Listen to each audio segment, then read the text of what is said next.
Hello, everybody. How's it going? Hey, hey, Nikki. Justo's here. We've got Magda in the background today. Holler at ya. Hey. Magda is our background commentary today.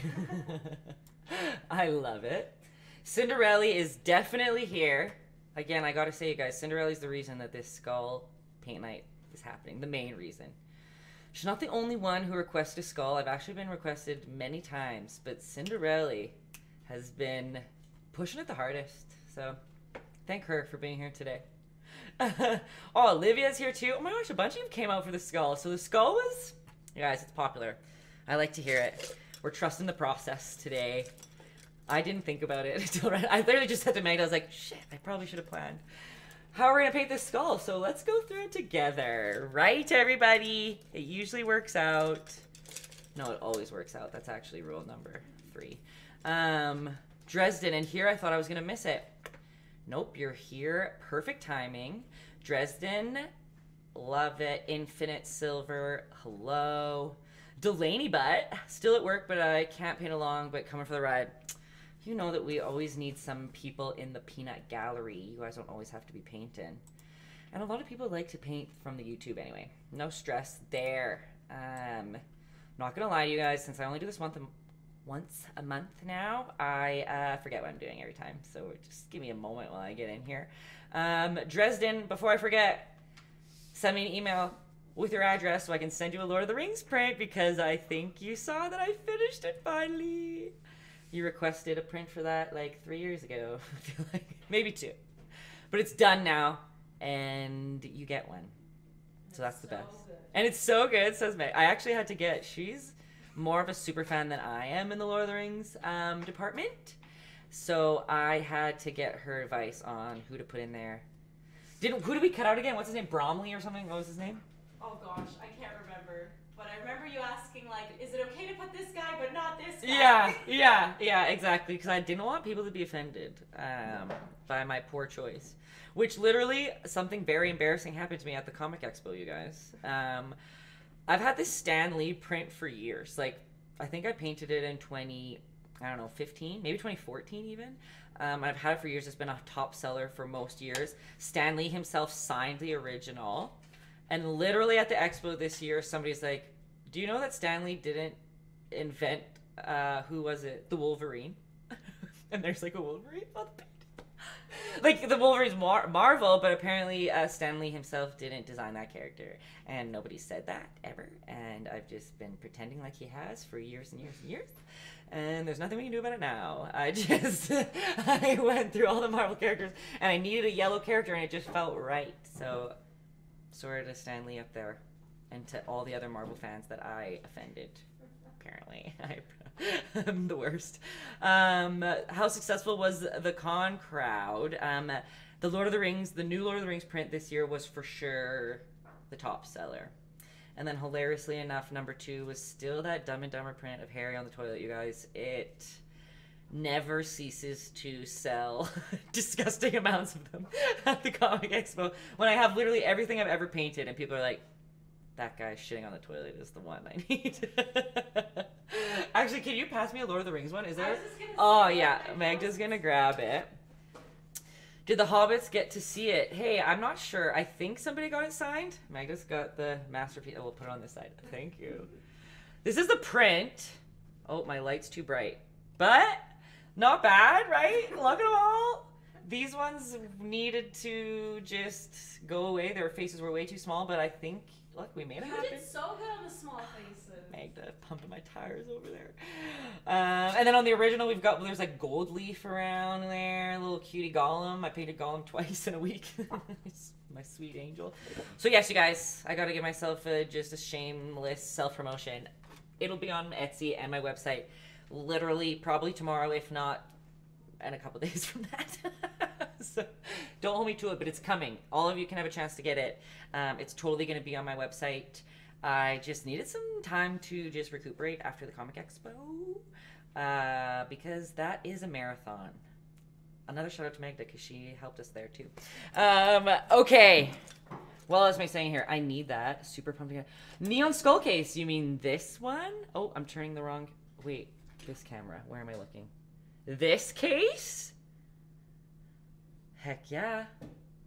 I'm excited for you to get it too. They're great phone cases, you guys. I'm not even just pumping them because my work is on it. They're actually very high quality. I'm very impressed by them. And I drop my phone 47 times a day.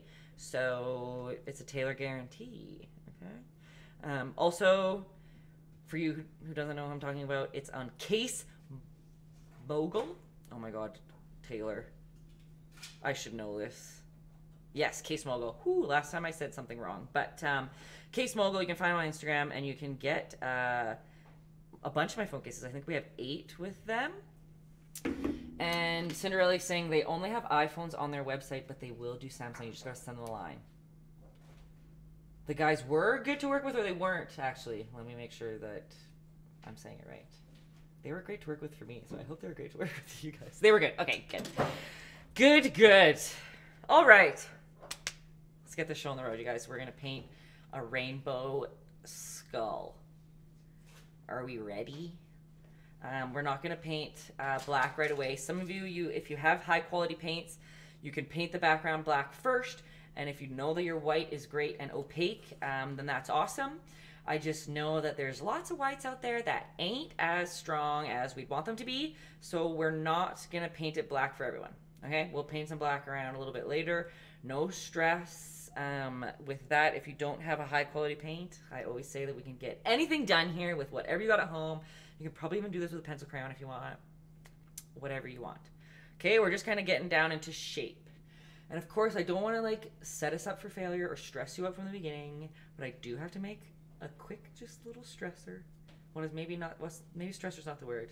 A warning label. Skulls are going to be a little bit more complex than anything else we've ever done on the channel before. It's basically a portrait, you guys. It's basically a portrait. So, of course, there's going to be a couple more difficulties with it. So don't hold yourself too hard, okay? The first skull you paint is always going to be the worst, and you're going to do it again. It's going to get even better. Okay, so we're just going to have fun. You know, trust in the process. Infinite Silver. Sorry, I'm excited. Oh, good to see you again, too. And yes, I am engaged. Not married. Won't be married for a while. We're planning a wedding. That's a journey. We're okay to be engaged. I know I'm not wearing a ring right now because it is getting fixed because I've already did something to it. That's another conversation for another time. But yes, Sweet Daniel proposed in Vegas in October. Like the sweet little angel he is. Anyway. All right. No, don't apologize. You gotta know. It's fair to ask a question. I'm doing it live. All those conversations come up, always. So, do I have to go over the rules, you guys? Yeah, I do. Okay, number 1. maybe even more so than ever today. I'm not a trained teacher. I am just somebody who's painted my whole life, and I picked this up a couple years ago doing these paint nights for everybody. So if I ever explain something weird, talk too fast, you need me to repeat something, never be scared to ask me. It helps me learn how to teach better, and it helps people watching later in the future on YouTube, hello YouTubies, to maybe solve something if they have the same problem. It never hurts to ask, and it helps me out too. So never be scared. If you're watching and you don't have a caffeine account though, you can't comment. So this is your sign to just make a free account, because why not? Number 2 is some people would like to start with a pencil. I don't know if Nico's here today. He always starts with a pencil, and that's totally fine too. I'm going to teach you how to do it with paint, but a pencil is totally an option that you can take if you're more comfortable with pencil to canvas. That's totally up to you. Number 3 is probably the most important of the day today. Don't treat your painting too precious. There's no such thing as mistakes. We can cover up anything that looks weird, especially when we're doing these rainbow things. There's lots of stuff we can get away with. Just like throw some color on it, and nobody even knows that the chin is just a little bit bigger than the other side or something, right? Number 4 is trusting that process, because halfway through we're just gonna have a bunch of weird ass shapes and you're gonna be like, what's happening? Trust that in the end it's gonna look like a skull. Number 5, water is your friend, and I'm gonna say it all the time. This is kind of controversial among some people. Some artists think that you shouldn't use too much water with acrylic. I've been using a lot of water with acrylic my whole life. That's how I was trained. If you don't like to, don't worry about it, but there are some situations that water will really help. You might get frustrated and paint's not pulling across the canvas right. A little bit of water on your brush will save the day. And number 6 is like, let's have fun, you guys. That's always important. Having fun is the most important rule on the list. Okay, to start, I would suggest all y'all at home get some yellow paint out, because it's nice. It's nice to be able to cover over top of it. I'm just not going to be using yellow because it will not show up on the camera well. So y'all at home, use some white. So you definitely only have green and white paint. You're going to have a green skull. That's totally fine. No problem there. It'll be cool, actually. It'll be like The Mask. That's what I'm picturing. Like Jim Carrey, The Mask. No, you're just going to be using more, like, different levels of green. So, like, in the darker spots where we'll be using blues and purples, you'll just be using the green straight out of the tube. And then in the lighter spots where we start using, like, yellows and oranges, you'll just be adding, like, more white to the green to make it lighter so you have a range of value throughout it. If that makes sense, Gin Bone. And, if it's you are the Bob Ross, you are the teacher. Well, yes. I am a teacher by accident, not on purpose. Okay? I didn't realize that I would enjoy being a teacher as much as I do. Olivia says, I just realized I have this print. It's up in my painting room. Well, there you go. You're learning how to paint it. That's even more fun. You can use that for a better reference than the little skull down here. All right, everybody. We've got orange. Just kidding. Yellow. You have yellow on your palettes. And you're going to either have a pencil, if you're a penciler, a watercolor pencil crayon. Those are great to use, too, if you have those. Or you're going to get a skinny little brush. Let's see what I have here. A skinny little brush, like, we've got some options. It's like ASMR whenever I get my brushes here because it's so close to the microphone. Okay, we've got like super skinny and thin here. We've got it like a little bit thicker. You can even have a little bit of a squared off one. Realistically, the smallest brush you got in your toolkit, whatever you want to call it. I'm going to use this one. Boop. And I'm going to get my paintbrush nice and wet. And my, oh, can you guys even, let me just scooch this. And then so you can see my water dish here. So whenever I go in there. And, oop, that was probably loud, sorry. Okay, take a deep breath, everybody. We're having a good time. It's not stressful, and we're gonna have a skull at the end, okay? Get that brush. Acknowledge your whole canvas. I purposefully did just a half skull, right? We don't have the bottom jaw. I just thought it would be a little bit easier for us to crush out. We're going to imagine where we want the skull to be, right? We want the big circle of his head to be like a little bit bigger, a little bit higher up on the canvas. We're going to let those drips go nice and low. I know the picture at the bottom is a square, but we're going to utilize this rectangle. If you have a square, no stress. The new setup is amazing. Thanks, Infinite Silver. It's a team effort. Matt and Justin saved the day over here.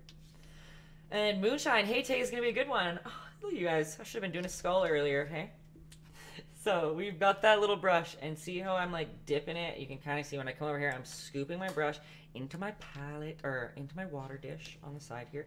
And I'm like scooping water with my brush onto my palette right by my orange. Because what are we going to make? Just that chocolate milk consistency.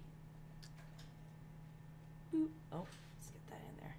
I'm getting a little tiny touch of orange, and I'm mixing it yellow if it's here at home. And I'm mixing it in that big pile of water until I get a chocolate milky consistency. So that means there's way more water than paint.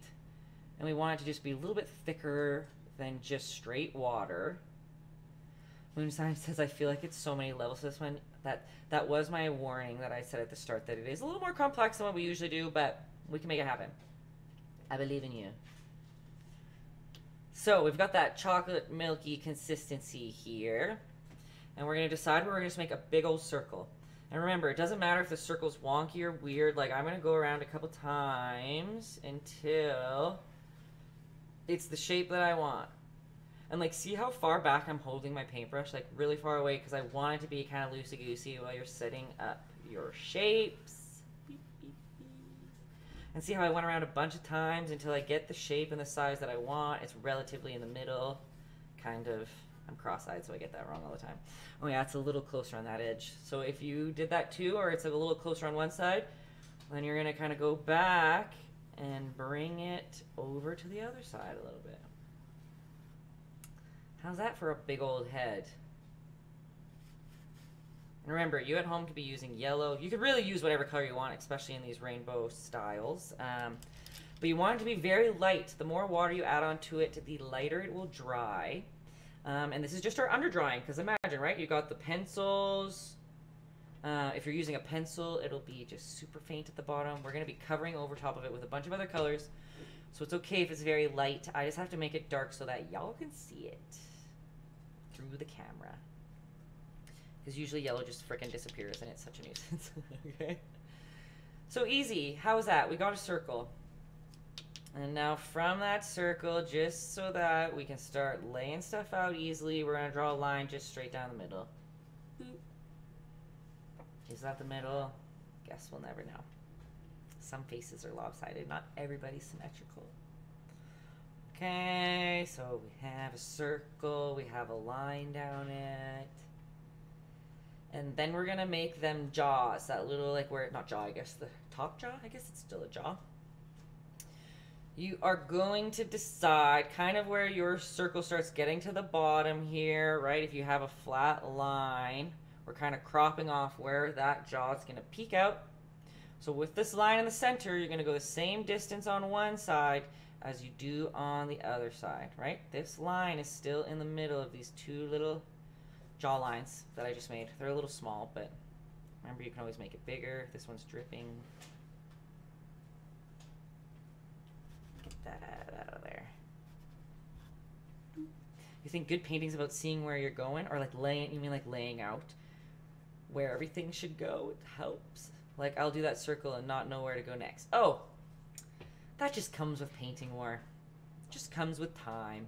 I know that some people who like never really painted before and started becoming regulars of these paint nights, then you like kind of learn how to see a little bit differently. Because like when Dan and I first got together, I was always just so confused. Like, you think that everybody just like thinks like you or sees like you.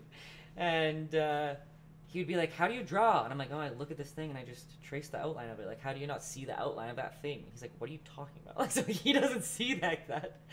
And it's something you're like trained. Like when I went to design school, they kind of train stuff like that, right?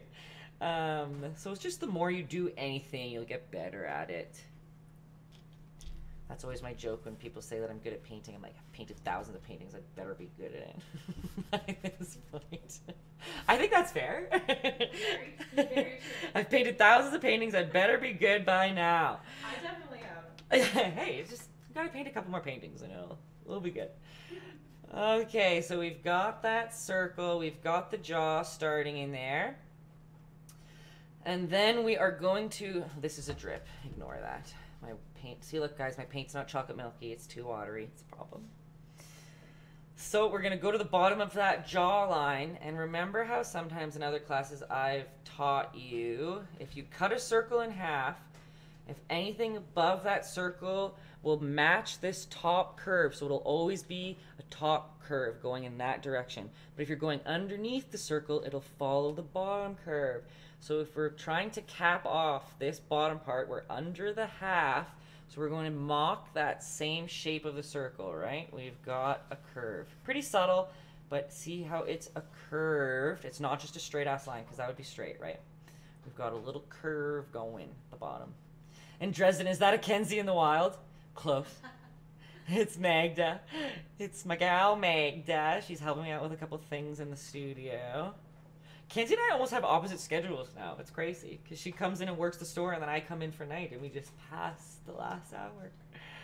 But, yeah, I told Magda that she's our commentary today in the back. Our comedic relief. Yeah, excuse me, I'm expecting my comment. I'm just kidding. Just let it out, girl. But, all right, look, can we see a skull? It's coming together already. Okay, we've got the jaw. There's going to be some little teeths in there, but we're using all these base lines to see where we're going. Just like Moonshine was saying, like, doesn't know where to go next, but all these extra little lines and directions that we're putting on here really help us lay out those next few shapes as we go through. Oh, I'm getting texts. Hold on. Distraction. Okay, we've got that, and now we're going to make these little, like, puffy chin parts, probably. Cheek parts? You would have done the eyes first? It's not wrong. We can do the eyes next. I just go by intuition of just what feels right in the moment, but next time I paint it, it could be different. You never know. Alright, so we've got these little teeths on here, and now we're going to play out where those little cheekbones will go, and that will help us lay out the eyes as well. So we see here that there's kind of like a curved spot. If you look at the shapes that we're looking at, I always want you guys to look at the picture so you can kind of pick up where I'm finding these shapes. You can see that it curves out. So we've got that top of the jaw there, and we're going to curve. See, I'm going in the circle we've already drawn and coming out. Oh, these are just going to keep dripping. See how I just a little, like, it looks like a swan almost there? And same on this side, same thing. Try to get it as, like, even as you can, but what can you do if it doesn't? So we've got, oh, there's a drip again. We've got those little curved cheekies.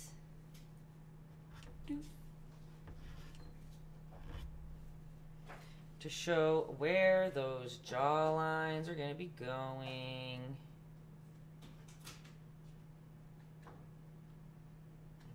Way too watery. I'm not following my own instructions, y'all. Instructions unclear. Yeah, instructions unclear. So sorry. I know some people like want it to be exactly what I'm doing on here. I don't. Just you do you. Boo. The drips are gonna be natural, but we're all gonna get some drips in here after. We just want to paint it black before we get those drips going. All right. So we have the start of those jawbones, and from from those curved little swans that we made, we're going to go up, boop, on both sides. Looks like an Among Us character. Hey, it kind of does right now, like a big old head and his little body.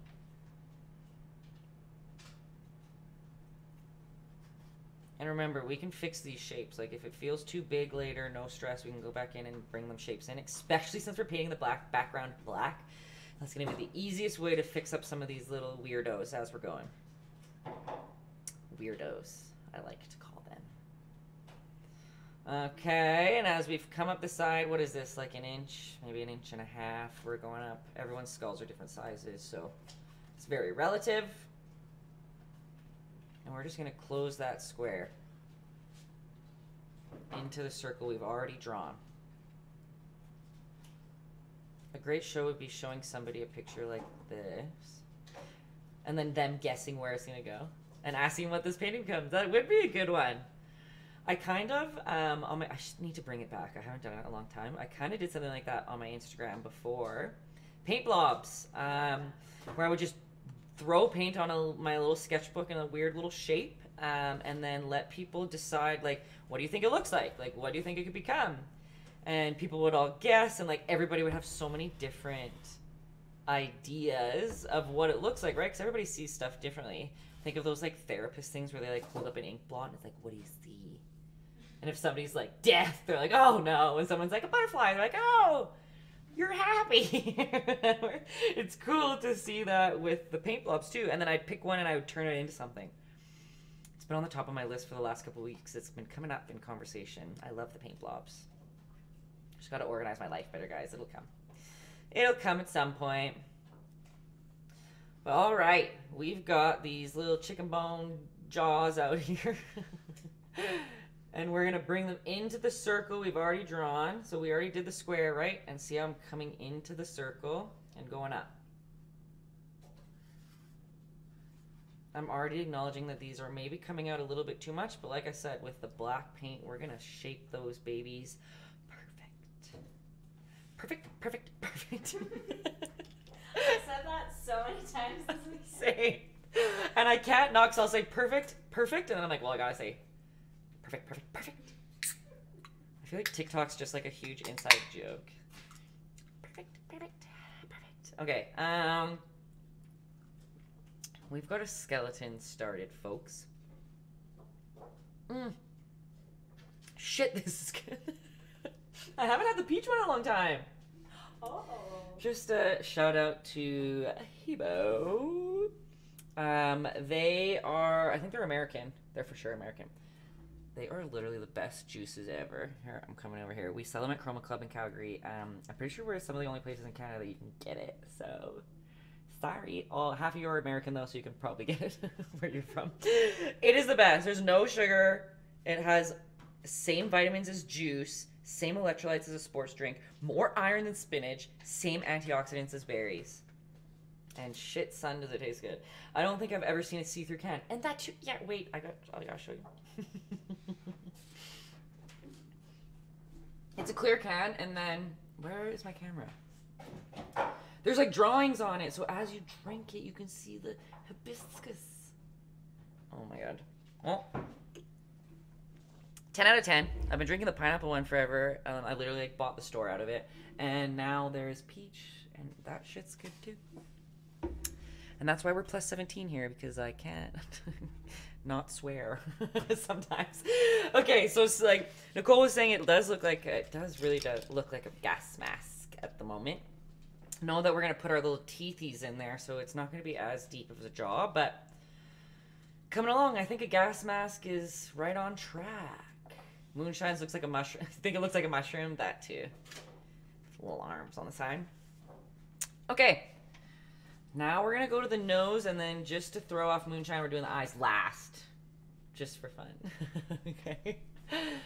So we're going to go to just a little bit over our circle line. Probably, you know what? I'm lying. Just about at the circle that we've already drawn. That's going to be the bottom of our nostrils. Okay?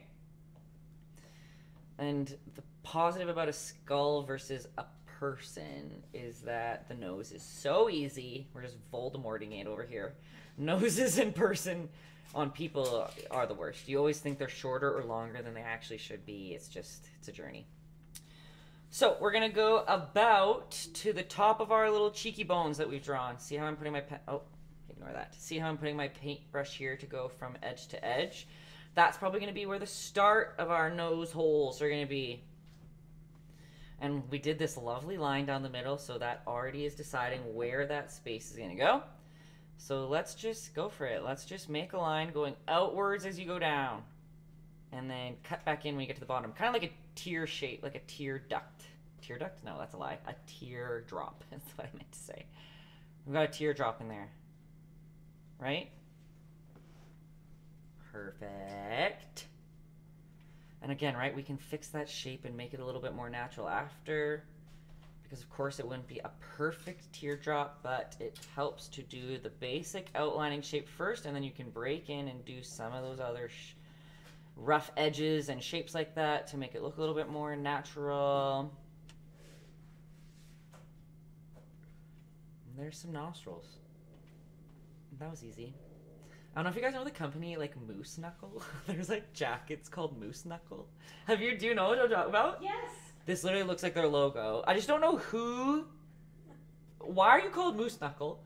And why that's is it? That's what a moose Yeah, knuckle. but you know what a moose knuckle is? Like, that's the male version of a camel toe. It's called a moose knuckle. Yeah, I knew there was something more to it. And the image that they use literally looks like that. So I'll never buy a jacket from there ever. Just a male camel toe jacket. Plus 17 for sure, says Cinderella. Oh yeah, sorry, everybody. On YouTube, I'll put a warning. Whenever you upload on YouTube, they're like, is this made for kids? And I'm like, no, it's never made for kids. I started thinking that way, and then... Yeah. At first I thought it'd be for kids, and like, certain kids. Certain parents will let them around my partially foul mouth, but I don't say very bad things, just like a little bit of bad things. Justin used to say, I can't trust your... You have unpredictable mouth, is what he used to say. He's like, I can't take you anywhere. You have an unpredictable mouth. I don't know what you're going to say. That's one way to put it. Yeah. And Dresden just came back. He's like, what did I hear about a moose? What? One more time. I won't say it again. A moose knuckle is the female version. I mean, the male version of a camel toe. And that's about as in detail as I get. Y'all can decide. You could probably even Urban Dictionary that too, Dresden. I bet you could. I don't know if it's a Canadian thing. I don't know, guys. It's just, I've known it my whole life. A moose knuckle. I don't know what that means, what that says about me, but that's what I've known. Okay, we're making those big old eyeballs right now, okay? And we're going to go a little bit above that nostril, and we want to go a little bit above these little cheek chicken nuggets that we drew in there. And we're just going to make this is probably the best start, is just make two little lines. So see how it's like above the nostrils that we made. It's still using our center line being in the center, right? Nikki's heard it too. See, maybe it's a Canadian thing. Have you heard moose knuckle? Well, like I said, I knew the brand. Oh, so you only knew it as a brand, not as... But no, because then I would see it, and I was like, where do I know moose knuckle from? It's come up in my life, but clearly not as much as... Not as much as my life. What can you do? I love that. Just stuck with you. I've never heard the brand or the camel toe. Okay. See, you learn new things here every day. I love to see it. You are a teacher. I am a teacher. I'm a teacher of social terms. And paintus. Okay, so we've got those two little spots laying out where those eyes are going to go. And first we're going to pull back. So see how we made the first lines, and we're going to imagine he's like an angry skeleton for a second, right? We're pulling those lines like angry eyebrows. I was just confirming what I heard, and yes, I've heard of it. Okay, good. So who knows? It's a half-heard term. If we were to pull the chat, it seems like it's 50-50 across the board. Educational as heck. What did you learn at Taytay's paint class? Well, a moose knuckle is. Yeah, sorry.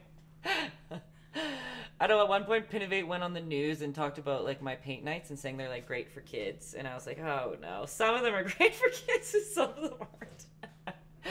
Anyway, back to broadcasting here. We are going from that little angry eyebrow, and we're going to draw a line basically across, but at an angle. See how it's not perfectly straight? We're down a little bit. Oh my goodness, is this an 18 plus stream? Yes, it is Infinite Silver, even though I put plus 17 because I never know where it's going to go. I don't want to get in trouble. I assume there is a potential for plus 17 conversation, so I always put plus 17.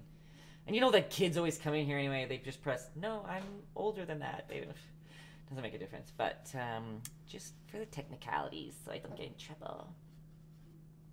Because I'm pretty sure you can get in trouble on caffeine if you swear, and it's not plus 17. I think that's a X on your record. Okay, so we see those eyes. See, we got the line a little bit of an angle. We're coming on down, and we're coming up close to this inside line, right? From those little cheek nuggets. Not the gallery to the borderline. Right? The gallery usually does bring these borderline gray conversations out. I blame it on y'all. I take full responsibility. Nobody was talking about moose knuckles until I brought it up today. Okay, so now we're going at the back end of the eyes, and we're kind of going in parallel with that line that we did for the cheeks, right? That line right there, we're going down. And same here, we're going on down the line, getting that eyeball ready. And curl it on up. And kind of just imagine, like, imagine your face, right? You can almost feel where these eye sockets are. And when we're in illustration and learning about portraits and stuff, using yourself as a model is always, like, the most important thing to do. And we would always look like such crazies because they'd always be like, okay, like, you want to paint a facial expression. Like, you want someone to be like, you have to look at yourself, take a picture, feel what it feels like for your face to do that. Utilize that into your picture, into your portraits to make them more realistic. But especially when it comes to skeletons, it's exactly the same, right? Like, there is parts that you can feel, like, these are those little cheeklets that we've drawn in there, and you can feel where it comes up right under your eye. That is where we're drawing right now. And then here's Justin come in with the Putin uni, you cute little angel. For me to draw myself. Stop it. Also, hi again. Hello. How's it going? Justin's back in the chat. Momagers arrived. Hello. Hi again. I'm in and out. Oh my god, don't apologize for that. You have a job. It's very okay. No stress. How's the skull feeling, you guys? I think for sure we're going to have to shorten these little wings a little bit, but it's coming along. It's coming along. Okay. That's basically, I think, most of what we're going to do. Again, just for visual references. Like, you can draw this little line here in between the eyeballs. And again, it's kind of following that rule, right? Like, oh, thanks, Cinderella, for this cemetery. So on brand today. If we are cutting the circle in the middle and we're drawing something on top to cap off, right? We're mocking that upper shape of the circle. So that line here, it's not a line straight across. It's an upper line. A concave, a convex. I don't know what the right word is. But we see, oh, I love this so much already. Okay, excellent. That makes me happy. You guys always know I stress out. I'm like, is everyone at home having fun?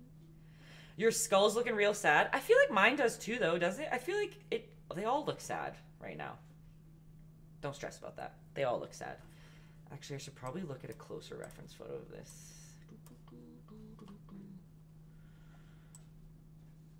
Making your night for sure. Moonshine.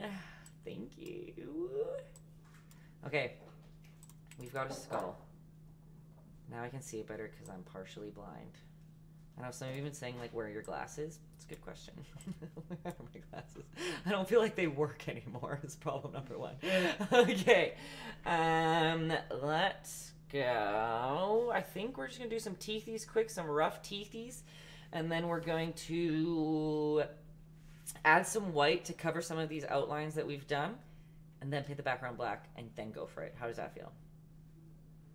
Okay. So we want the teethies. And I know I kind of just contradicted what I'm going to tell you right now a little bit. Remember how I was talking about, oh, you're on the half top of the circle, so you have to go up, down. Well, at the top of the teeth, we're going to be using this shape. We're going to ignore the top circle. We're going to just focus on this shape cut in half, okay? So the top of the teeth are going to be in this shape. The top of the teeth, and same with yours, right? Our teeth lines, they go up like that. That's what we're going to do at the top, and then the bottom we're going to cut off the same. They're going to be in this angle. We're building the teeth inside of this little rectangle that we've already made. Okay? Picking up what I'm laying down? We're still using that chocolate milky consistency, or you're using a pencil, whatever. Nothing's changed in that department. Picking it up. Love to hear it. So we will start by continuing that line straight on down. That middle line, right? We want that line right in the middle. Not a teacher? Was that a lesson in perspective? Hey. Touche, my friend. Touche. Can you zoom in for the teeth? Yes, I can. Let me just think. Let me see here. We'll go to zoom. Oh, I have to turn this on So I'm going to zoom in here. Let me make him a little bit bigger. And can I zoom in this picture? This might be a little bit harder because it's going to cover... Ooh, hold up. Also, I didn't save this photo RGB, so the colors are pretty wild on the screen here. Sorry. Oh, no, that's not what we want. What button? Don't stress about it. No worries. Is it this? They're going down. Oh, I'm pressing all the wrong buttons. I don't know how to make this. I just want to show the... There we go. That's what I'm trying to do. So that we can zoom in without covering. Do I sell the paintings from the stream? Actually, I don't sell the paintings. I accumulate them for a while and then I give them to this. I like donate them to. There's a shop here in town. Good Neighbor. I always call it wrong. I'm just the worst at promoting things I'm part of. I think it's Good Neighbor, a good friend. And they are like a pay what you can shop. And it has like plants, clothes, books, anything. And if you can take stuff for free, if you can't afford it, you can donate as much money as you can. It's a pay as you can store. So I like to donate the paintings there because I think art's important for people to have in your homes, but art is not something that you're going to spend your money on first if you have priorities, right? Like you have rent, food, things. It's not like you're going to be like, I got to buy a painting. But I think it helps your psyche a little bit to have like nice stuff on your walls, and it makes you proud and it makes you love your home and it brings you joy. So I usually donate them there for anyone to grab. But I like to like make a little collection and go with a big box. So we did it right before I moved here. We donated like many. It was like 60 paintings or something, and they flew off the shelves so quick, and it's so nice. So now we're doing it again, and that's, I felt like, it's kind of a nice tradition in that department. But okay, let's get them teethies in there. Help in the local store. Heck yeah. And just like people, it's, for me, I can paint something and put it on my wall, so I'm spoiled in that department. I'm a little privileged there, but some people don't have that. And yeah, like I said, prioritizing money for art is understandably not a high priority for some people. So I love the shop. It's so great. It's just such an awesome concept. Pay what you can. That's amazing. Okay, let's get some teeths going. Right, so we've got that center line down the middle. And we know that the top of the tooth is following the same shape as the top of the skull, right? Let's just draw a tooth. We're going to go probably a little over half. Like if we're taking this shape as a shape on its own, we're probably going to go a little over half to do our first tooth. So let's start with just like one of those U's, right? We're following the shape, that upper curve, and then just bring it on down. That's a tooth. Let's go. And same thing on this side. Let's do another one. And we've got another tooth. Right, and we can like clean up down here however we want. We can make them a little more crooked if we want. Right, we've got another. We can make this one a little bit shorter, right? Our main teeth are usually the higher ones, and the next one comes down a tiny touch, right? So we're gonna make that curve a little bit lower than the first one. And same thing, fan it on out. Again, look at your own teeth too. You can mock your own teeth. You can make them however you want. You can Tom Cruise it. Tom Cruise. Here's another fun fact for you guys. And if you don't know this, do you know this Tom Cruise tooth fact? What? You will never look at Tom Cruise the same. His middle of his teeth aren't in the middle. He has a tooth in the middle of his teeth. Like it's one of his teeth is in the middle. Okay.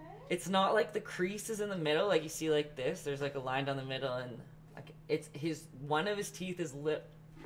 I'll just show you guys. We learned this in art school. That's the funny thing, because we're like, oh, always make it in the center. And they're like, but actually, it's not necessarily true for everyone. Tom Cruise teeth. Get ready, everybody. Pause on this lesson. I just looked at Tom Cruise's teeth. I can't believe it, says somebody. Told ya. So is he like the only one? I think it's just the most Okay, so I'm going to show it to you, like, naturally, without the line in the middle. But look, like, his tooth is in the center. Magda, come along for the lesson plan here. I'll just look it on my phone. Yeah, okay, that's fair. And if you go Tom Cruise teeth, they'll show you it with a line. And here it is with the line. Do you see? The tooth is in the middle. Tom Cruise is a bot, it's official. What the heck? Do you see it? Yeah. You'll never unsee it ever again. Sorry, not sorry. So what is that? Was this just like a birth thing? Totally, it's like his jaw may be like small, or it's just, I don't know. Who knows? Cool. Who knows? And he's famous enough to get it fixed, but he doesn't care, so more on him. I love it. Ooh, I see here that it says Tom Cruise teeth before after, and there's like a young him where he's got kind of some janky like. Oh, like so definitely like a braces situation. So maybe he had like a surgery, and then this is the aftermath. oh, and look, so like Cinderella said, my brother had this too after he had braces. So that was Or there you braces, there you go. I had terrible teeth. Not terrible teeth. My teeth weren't terrible, but when I came to high school in grade 10, I moved to Calgary. In grade 10, I came from like a smaller town, and I went to an orthodontist like right away. And I still had 3 baby teeth. And I was in grade 10, so when I was 14, I had 3 baby teeth. These 2 sharp ones, like your canines, and a back molar was still a baby tooth. And they, the orthodontist was like, okay, we'll just pull them and it will help the teeth like fill the spots. That was their concept, I guess. Like, well, we'll pull it out and it'll help the teeth come down quick. But they didn't come down quick, you guys. I started in a new city, and in high school, I had these 2 teeth were gone. I just had these 4 and 2 missing teeth on the side. And then after a year of grade 10, they still didn't come down. So they're like, oh, we'll just put some braces on you. But we have to put springs in your braces in these holes, because if they don't put springs in those holes, what do braces do? They just try to evenly distribute everything. So you can imagine I'd have like huge spaces in between all of my teeth, so I'd have springs in those holes. And then I literally had no teeth until like 10 days before our grade 12 grad photos. So perfect timing. So I'm not as scarred. When I look at that, I see nice teeth, which is nice. But you guys, it happens, okay?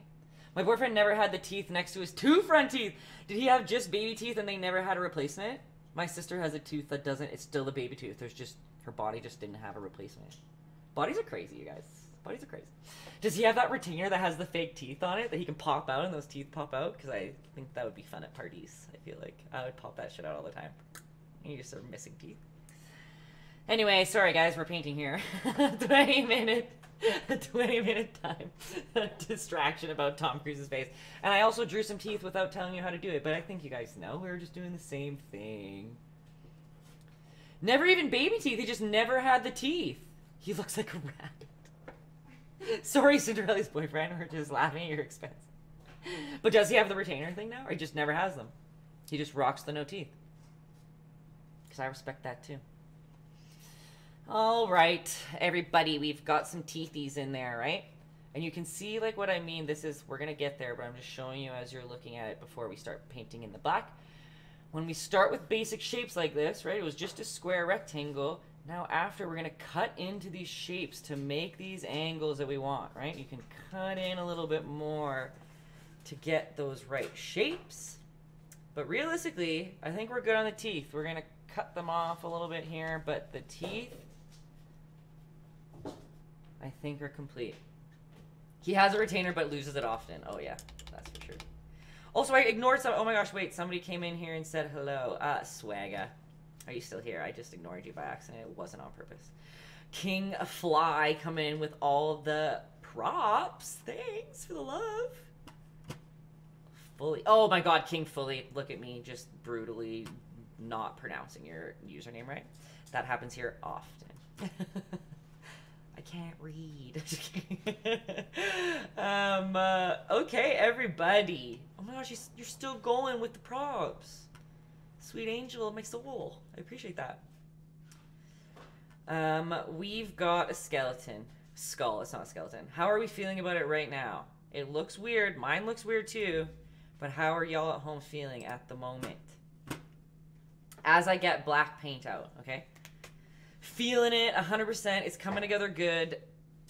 Music to my freaking ears. Okay, we're getting some black out. Here's the Stan Lee Bible. Oh yeah, here. Yeah, I'll show you guys the set. That's fair. Good call. I love the assist here. It's perfect. This is the Stan Lee that I was talking about, everybody.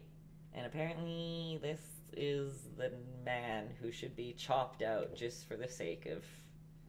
But he's like huge. He's part of a Marvel. yeah. And he made Marvel, so you know what? We're deciding it counts. Sir, the guy who said that to me at the expo, I hope you're seeing this. Just kidding. I was like, oh Lord, nobody's told me that for years. Should I know that? Probably, but you know, what can I do?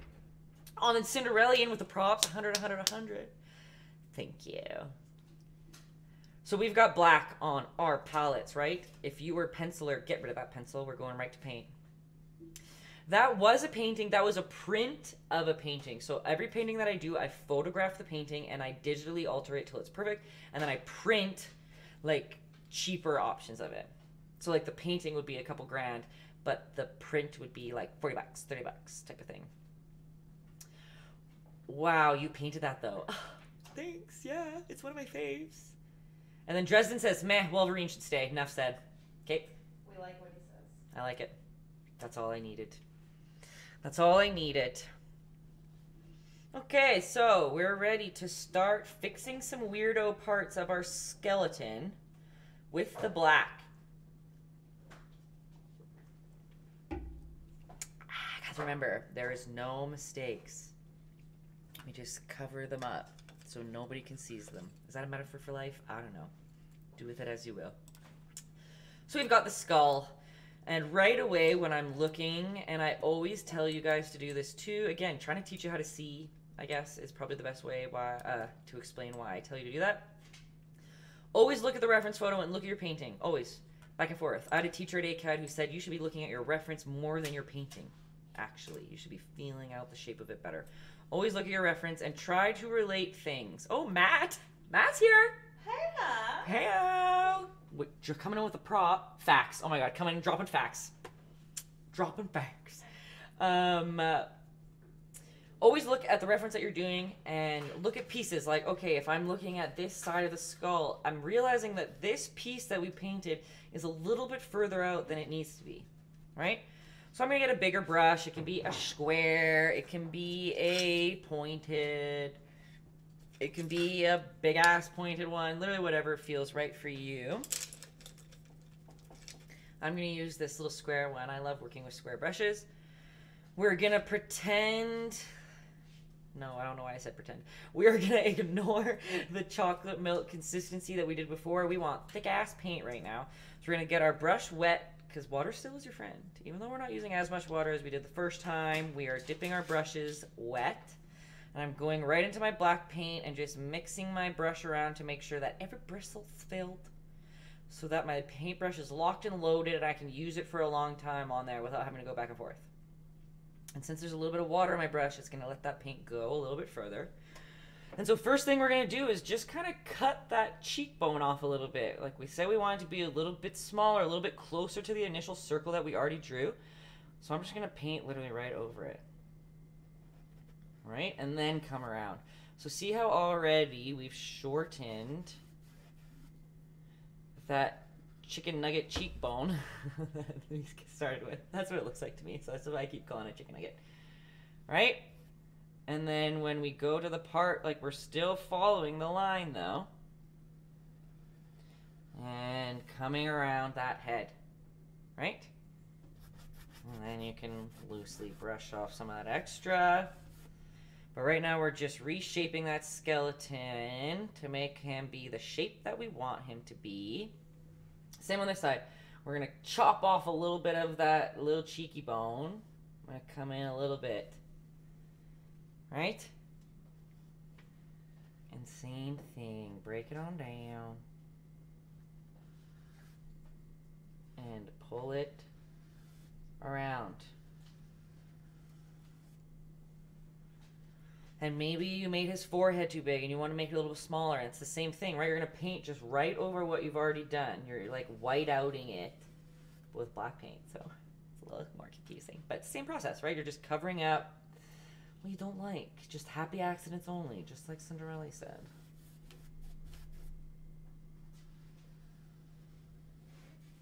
Right. We're getting that Scully shaped the way we want him to be. And again, this isn't permanent either. Like, if we go through and we think like, oh, maybe we brought the cheeks in too much, guess what? We'll just paint white over top of it and pretend like that never happened. Okay? And let's go in here too. We'll follow that little cheekbone curve.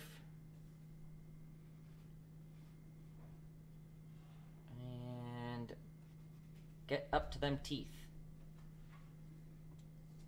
Same on this side, right? We did that little loop around. Filling in those shapes.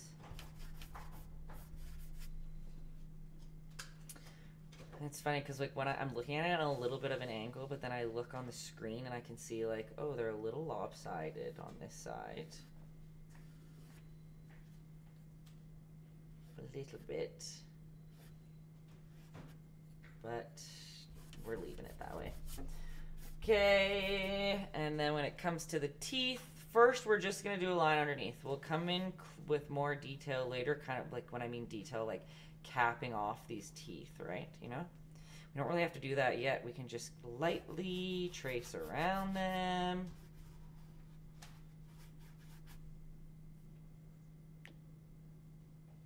And still, more paint than water. We don't want it to be too watered down. But we're slowly looking at a reference photo and cutting away parts that we don't like. And slowly adding more detail. It's always best to start big, loose, simple, and then as we keep going, we add more and more detail. And then now as I get to the outsides where I'm not too worried, I just need to throw a bunch of paint around. I'm gonna just get a huge brush or a bigger brush. Get it a little wet and then just fill these, the whole canvas with black. And again, some of you who've done my paint nights before, you know, like sometimes I like to leave it like kind of messy on the side. So if you want that like messy look, leave it. If we're reproducing what the picture, the reference image that we're seeing here, then we're painting it, oh, this brush sucks. Then we're painting it solid black. Wow, this brush ain't doing it for me. Some of my brushes I've treated too, oh my, man, that just, I got smacked in the face by a paintbrush. Sometimes my brushes, I don't treat them very nicely and they're crunchy and used and abused. There we go, that's better. I'm gonna paint the whole background black. So now as we're filling in with color, the drips will drip over top of our border or background and we won't have to like paint around the drips because we've done that before. And you don't get the same effect. Also too, some people like to focus right now, like if you want to paint your borders now, do that now as we're going through. Some people like a messy, unpainted border. Some people like to paint their borders last. Whatever works. Will the brush strokes with that large of a brush settle? Asking for friends. Totally dependent. So if you're using more paint than water, no, they probably won't settle. You'll get like a cool textured brush stroke with it. If you use more water than paint, it would still probably dry pretty smooth, relatively smooth. I'm a sucker for good brush strokes though, so I don't mind when they dry with some texture stuff on there. I think it adds a little dimension to the painting. Texture paint is cool. Yeah, it's fun. And again, I like everyone's personal preference. Like there's some artists that like to do hyper realistic art, right? That basically looks like a photo. But to me, I don't like that because I'm like, oh, then just take a photo. I'm like, well, I think it's more fun that you can try different things or play around with textures or colors or whatever. And texture's a big part of that. It's something that like you won't get in a photo and you don't get in prints. Just like I painted a neon golem. And Let's remind the people. right, and it's perfect timing. So I painted Gollum. Here's a print of him. He matches the skeleton perfectly, actually. It's the same color. It is. Oh, frick, I love him so much. You know, I grabbed the stickers because I think that's just a fun thing to surprise Yeah. you with. Yeah. On your, like, laptop or something, it's like, hello. Yeah. But it was literally the first day a woman bought it, and she just loved it, and she didn't love the print as much, because, again, it doesn't hit the same. The prints don't print neon colors. You don't see the texture and the depth as much.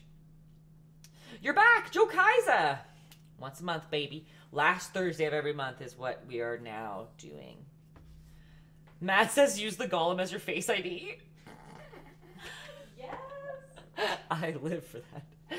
Somebody requested him as like a pop socket. Oh, that would be brilliant. Yeah, I haven't found a good distributor yet, but I agree that that's a good one. It's a good one. Okay. What made you want to just paint Gollum one day? That's honestly such a good question. I don't know. Because were you like thinking of the Lord of the Rings one? Probably. And it was totally like in like Expo in mind. Yeah. I think I did start designing the other Gollum, like the other Lord of the Rings before I did paint it. I think that's right. I think just looking for the right picture of Gollum just was like, oh my god, I need to paint him neon. Like it just felt like he needed like a pop of color in his life. And I knew that he wouldn't get it in the other one that I painted.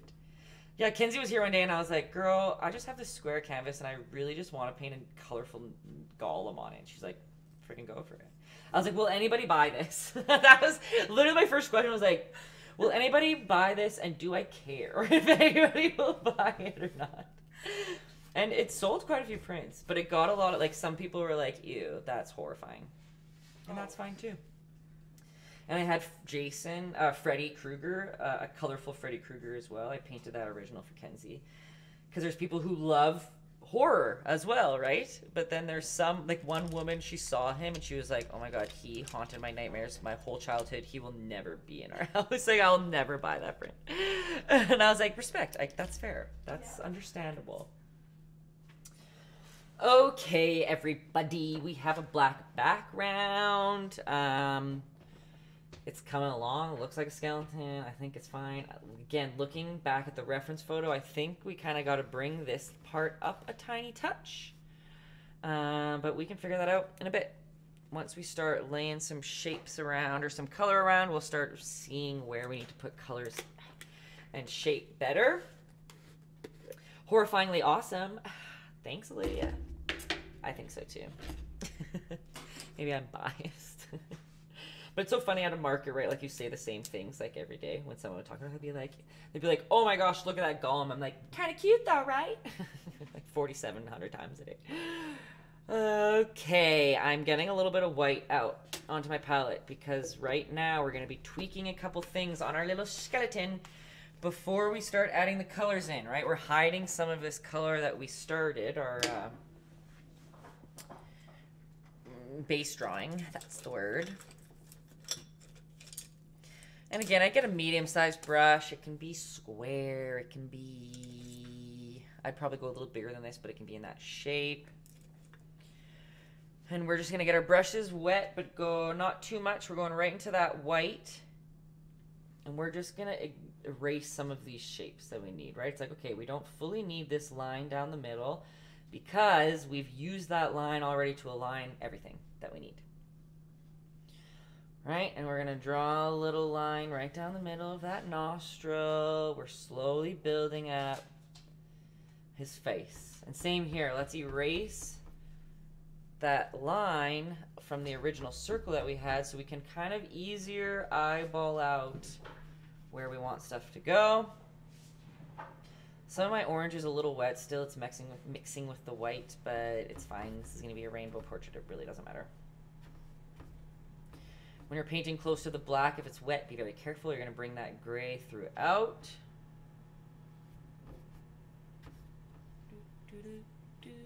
But see already it's kind of building him up a little bit more. We're gonna erase these lines under his nose. You can keep the center line that goes down his teeth if you want.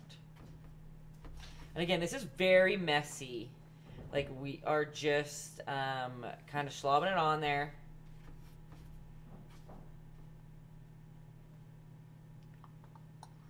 But making him come to life a little bit more.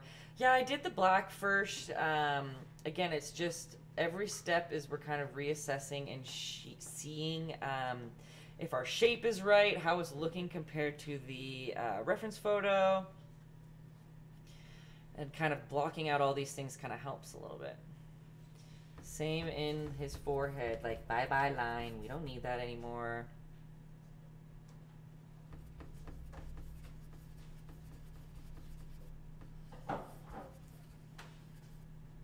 Can he keep the aviators? It does kind of look like he has aviators on me. Heck yeah. You can be whatever you want it to be. That just reminds me of Billy Madison when he passed his first grade because he painted the duck blue. And he has to explain why. I painted the duck blue because I've never seen duck blue before. And I wanted to see a blue duck. And that's how he passed his first grade. So here, with skeleton, like, I've never seen a skeleton with aviators before. You got, oh, I really want to paint along tonight, but you got busy. Matt, I know that you're busier than most. No stressy. No stressy. But yeah, just like Matt said, you guys, you always know it's going to be on YouTube. And I respect, sometimes YouTube's easier for people too. Like, I get that fully. You can pause and rewind. Do it at your own time. So the color of the skull outline didn't matter because it was painting over it anyway. 50-50. Some of the orange is going to peek through, but realistically, yeah, it doesn't really matter. Doesn't really matter. You could have done it with black if you wanted, or... I'm just all about layers, so I personally like painting with a color, so those colors just kind of pop through a little bit. Oh my goodness. Rosie's mom. Hello. The Osterbelts. Haven't seen you in a long time. Lovely to see your name. Thanks for the prop. How's little Rosie doing?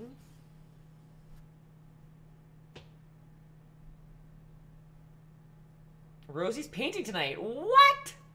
Stop it. You guys, Rosie's been painting along. Love to hear it. I didn't even know. Hey, little Ro. It's been a long time. Love to see her coming back to paint the skull. Love that. And remember, everybody, you can go over if you feel like you brought the black in too much and you want to fix that shape. There's nothing stopping you bringing white right over the black that you've already done. Right, same on here. And we're just making sure we've got all the parts that we want looking right. And I think we kind of do. He looks a little scary right now, but that's inevitable. Right, and the teeth too. I might even make his teeth a little shorter, like I might have made them a little long, but I'm going to go into the middle of these teeth and kind of just white out roughly where I want some teethies to go. But we've got a skull. I feel like I didn't finish the sentence I was saying earlier, but when it comes to the color at the bottom, I like to see some of that color peeking through. I'm all about layering in paintings. I think it shows the story, shows the process, adds more depth when you got more layers in there. But I'm thinking, I'm just looking back and forth at the reference and at my painting. Oop, and I thought my sweater was on backwards. And I think we're going to start slowly laying some colors down. Okay. Okay, he looks a little wonky, but story of our lives, right? So when we're going into doing this rainbow style, the best way for me to teach you a quick little rundown, obviously I'm going to teach you colors as we go through, But to explain how I think and how I choose colors when we're doing this rainbow style is there are warm and there are cool colors. Warm colors, if you think of like fire, red, yellow, orange, those are warm colors. Cool colors, think of cold, blue, purple, that type of color scheme, some green a little bit in there. Those are cool colors. And so when I'm painting something, I'm imagining the colors on a value scale. So the darkest spot, so the other than black, the next value up from black is going to be a cool color, so a purple. Purple's usually the darkest. So when we're going into those shadow spots and the parts that we need to add shadows into, I add cool colors, which would be purple, and then as it gets a little bit lighter, we're going to use a little bit of blue, and then when it gets to the lightest, it's going to be a little bit of green. And then once we get to the lighter colors, like other than white, so white's the brightest, and then the one color, imagine it on a gray scale, like a little bit grayer than that, that's going to be yellow. And then from yellow, we're going to go to orange, and orange to a red. So it's kind of how I use and how I pick the colors when I go through. I know some of you, I can't remember who it was, but one of you only has green with you, and that's totally fine because you're going to be doing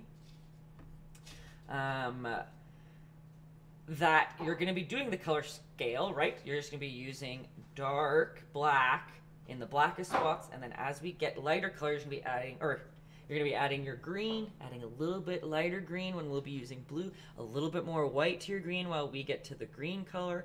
And then when you want the brightest color, like where we're going to be using yellow, you're going to be using the most white in your green as possible, so it's a very, very light green.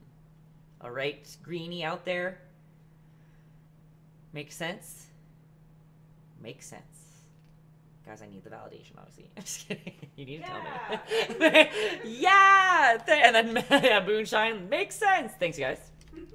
I need that in my life. You're doing great, sweetie. Thank you. Okay. We've got a skull.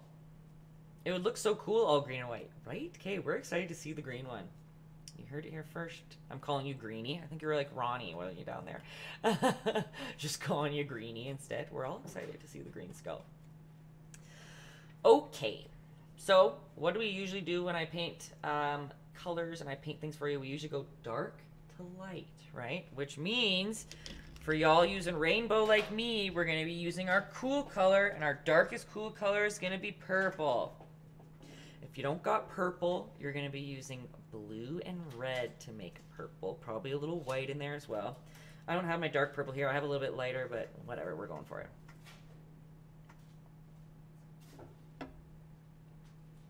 And actually, I lied to you.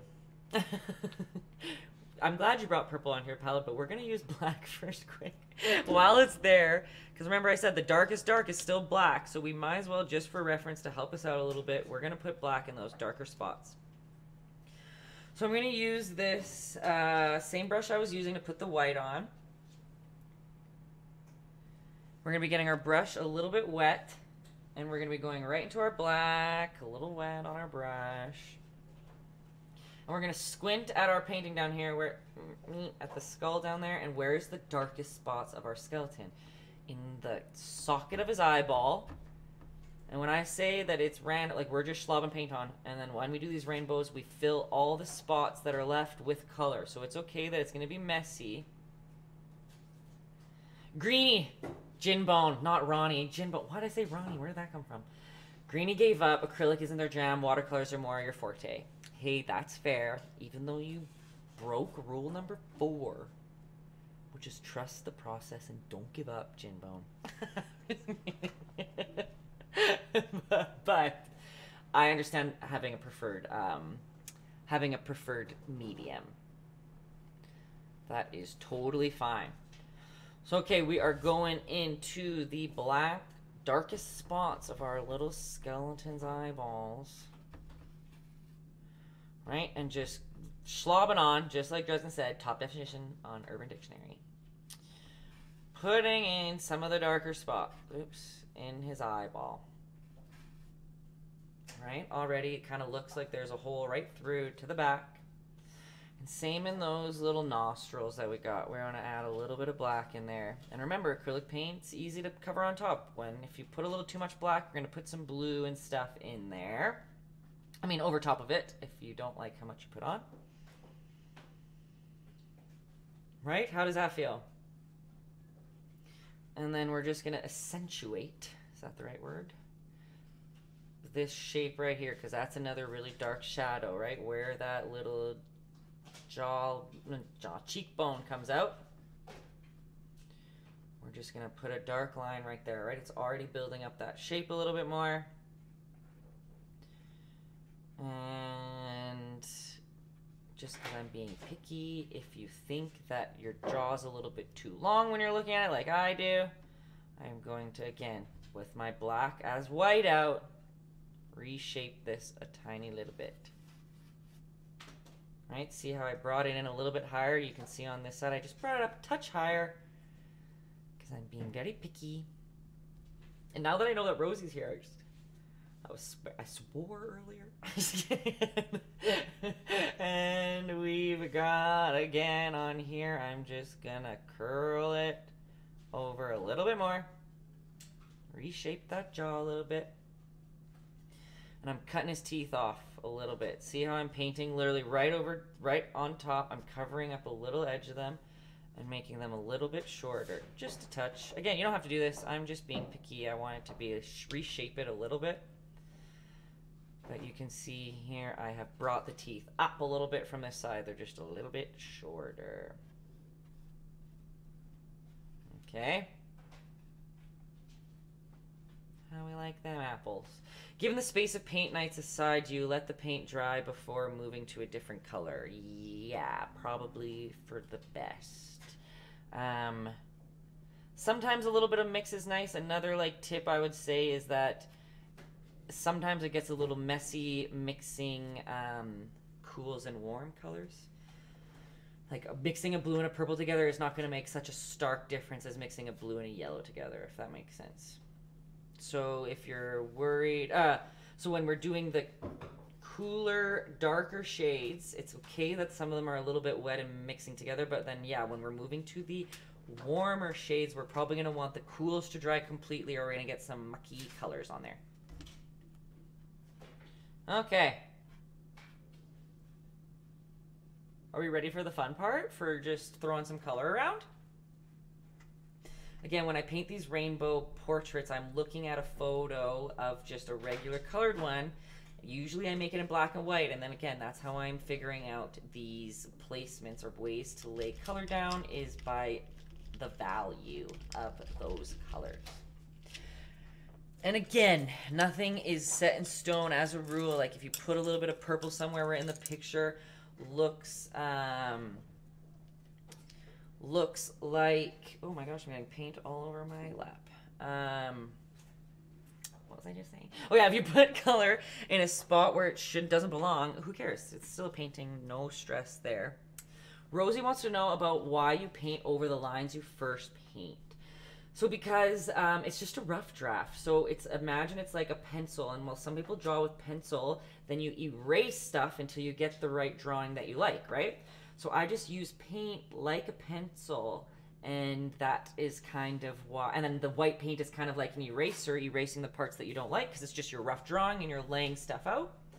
But then I just added another level of it being paint because I like seeing like some of that orange is going to peek through in some places of your painting, and I just kind of like that style to it. But again, you guys don't have to paint like me. If it's something that you don't like or you don't understand why you do it or don't enjoy doing it, quit it. Don't do it if it doesn't feel right. So I've got that same old brush, a good old square one. Our white should be dry, but it doesn't matter. We're not going to be going in many of those white spots. We're going to start with our purple because we're using the darkest color, which is a cool color. Again, your purples will probably be darker than mine, but when we're just going to go in some of these spots, and again, like, see, I'm just messily putting this purple into these spots, okay? I'm not like being very precious. I'm just making sure that I'm getting these blobs of color in the places on the picture that are darkest in value. Alright, so we're gonna put a little bit around here. This is way more paint than water. We don't want that chocolate milk consistency. We for sure want thick, opaque paint to go on there. So sorry. No worries, go ahead. What is this dude's name again? McDavid. Okay. Someone, like, whoever was buying that on the weekend too, I was like, okay, yeah, like the hockey player, and they're like, the best one ever. You can tell that we're in Calgary here. We don't know. Oh, he's an Oilers guy. Yeah, that's why. Yeah, that's why I always joke around like Calgary friends. Close your eyes when I post about him. Matt sends us a coffin, a gravestone. But okay, here we are going with these colors. I love that. Sports who? We're It all. yeah, patron for the people, you guys. I paint what the people want. We are just going through our skeleton here, seeing where the darker points are, and just lightly slobbing on some of that purple. I will warn you ahead of time that this rainbow process is quite, like, we're just going to be going over. It might feel redundant sometimes, but we're literally just going through and filling up all the spots with color as we go through every color on the rainbow. So I'm just lightly putting them here. And again, there's no right or wrong place to put them. Let's also acknowledge where kind of an eyebrow part is, right? Because we do have, her skull comes out a little bit on the eyebrow point. We can still see the line in the middle. And we're going to just put some purple, mocking the line of the eyeball. Boop, boop. And then bring it down in the middle and going back over. Make basically a unibrow almost. And I'm just going to lightly put some other little purple spots in some random little areas. Why not right here? Sure, sure, sure. And he almost looks like Voldemort right now. A little bit.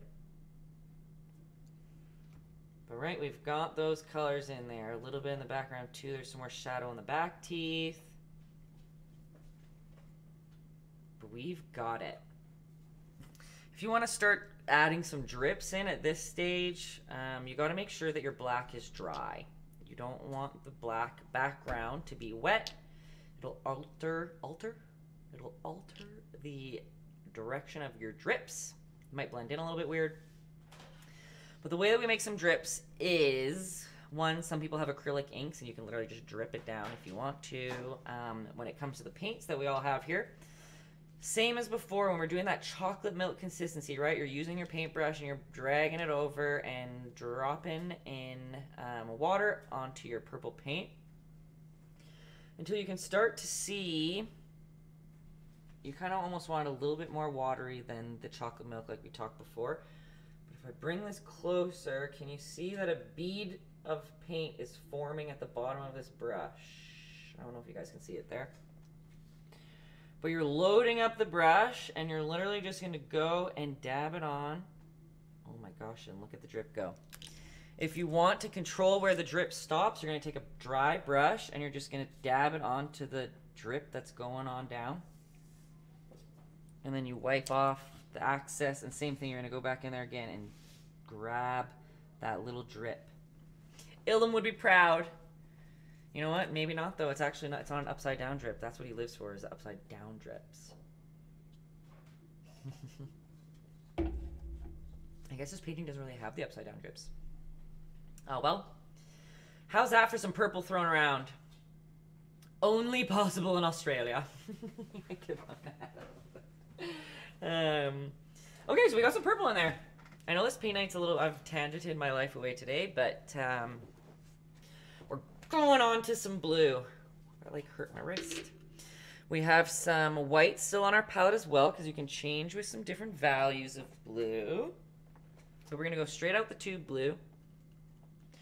I guess I didn't bring any more. I'll just do this. Blue.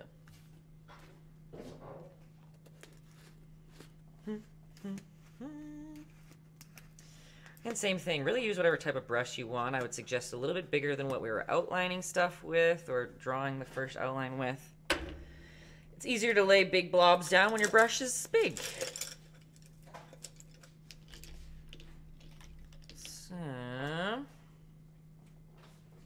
now we've got blue, and same thing, right? We're in the darker values, which will be in his eyeball, right? Again, a little water on your brush to help pull that paint across. And same here, we're filling up this eyeball with blue.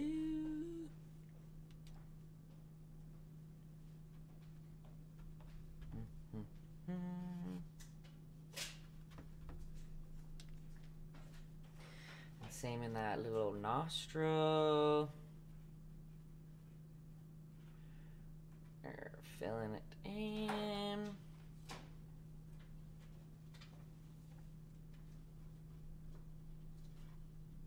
And again, messy. Like, I wish it could show you closer with good detail. I don't know if it'll work.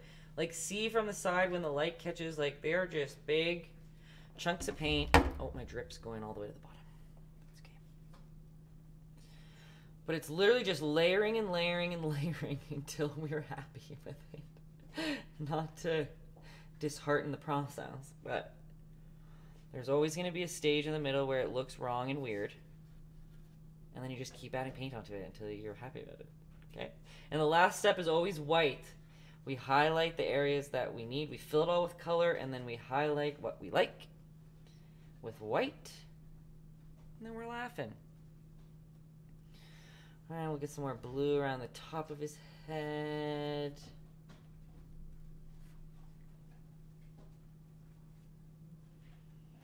Some blue in that little aviator line.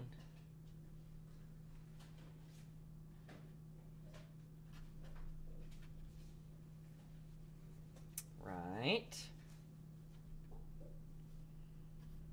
Maybe around his eyebrows that we made. Alright. And with that same blue, you're just going to go right into your white just to grab a little bit lighter of a value of blue. And fill in some of those extra spots. So see now how this is the same blue that we were just using, but I added a little more water into it just to have a little bit different of a value. Again, always look at the reference photo to see where these lighter values should be. Some artists can paint out of their head, and that's amazing, and I'm jealous. I personally always need to look at a reference to know what I'm painting, where the highlight should go, how the lighting works.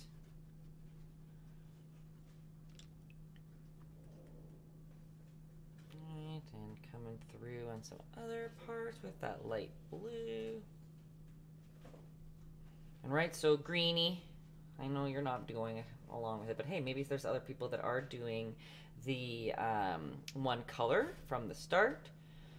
So right, you would straight out of the tube would have been your purple for your green, and then to do the blue, you'd add a little tiny touch of white, and then to add the lighter blue, just a little bit tinier touch of white. Oh, a lovely Thursday night. Yes, Tender Bear. Always lovely to see your little face on there. Your little profile picture. Oh my god, it moves. You have a moving one. 100%. Alright, and we're going to go into these little teethies, and let's just pretend, right? We're drawing them down, because that's like how your gums go. If you were to put your thumb up here, you can feel those ridge lines that we are painting on this skeleton.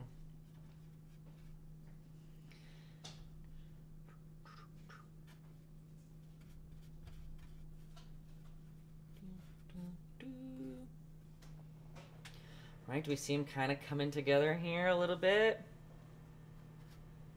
Are we having fun laying the colors down, or are we stressed laying the colors down?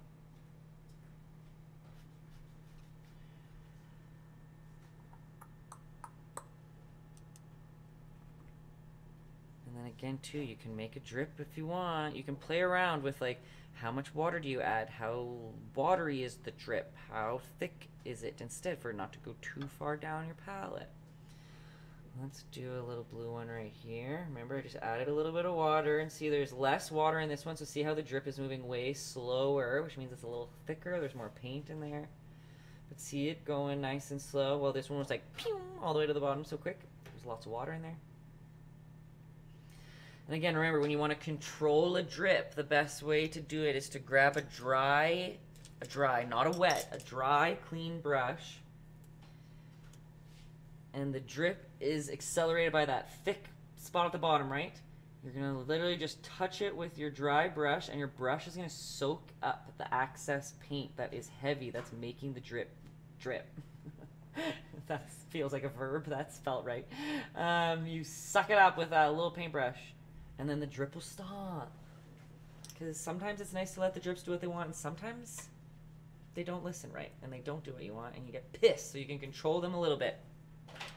And again, also too, like this one's really long, I can just paint black over top of that there, and now it's that short. Remember, only happy accidents. It's already 8:30. Okay, let's go, Taylor.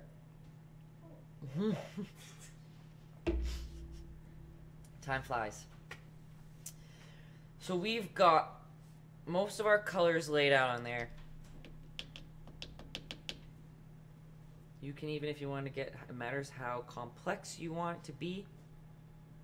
You can add more white to the blue and get an even lighter blue if you want. For a little more dynamic shapes in there, a little more, again, more layering, the more value, the more color. To me, the better. For some people, it's too much. Like my minimalist boyfriend has a hard time with his maximalist girlfriend. Okay.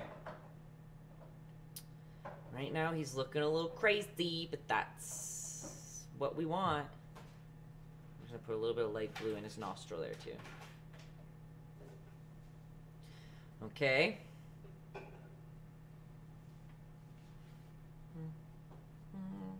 Okay. We've got his eyeball. Now, of course, I know I mentioned we want the blue to dry. We want the cool colors to dry before we put the warm colors on top. So at this stage, again, while we're waiting for some things to dry, again, keep assessing, looking back and forth. Not even just to my photo, like try to look at the reference photo, because I'm going to paint it a little bit different too. And see if there's some spots that jump out at you that are different on yours than that you want to fix. Maybe there's some that you like that are different, you don't want to fix it. That's awesome too. But know that, oh, since we're moving on to another color, it doesn't mean we can't use that other color again, right? We can come back to that lighter color if you wish. Can a hairdryer work? Totally. The only time I don't suggest I don't know why I just said a highlighter, a hairdryer, is when your paint is super wet. Like if I put a blow dryer to this drip right now, it would go pew. And sometimes that's a cool effect, but probably in this setting you wouldn't want that. So I would make sure that it's not thick wet, like a pool of wet. When it comes to this thick paint, oh yeah, it's not going anywhere. You can blow dry it till it's dry. But if it's very watered down and loosey-goosey, you may spray it around your canvas. It's a good and a bad thing. And I lied to you, we still have one cool color. I've been lying to you a lot today. There's one cool color left, green. Right, and if we're looking at our little skeleton, there's like some green spots around here. And the green I'm using is light green permanent. I know I haven't been telling you colors at all before. Just found a stand-up easel on Amazon and I'm surprised at how cheap it is. I think I'm getting supplies. Let's go. Moonshine's joining next paint night, last Thursday of April. Yeah, you are. That's what I'm hearing you. That's what I'm picking up that you're laying down.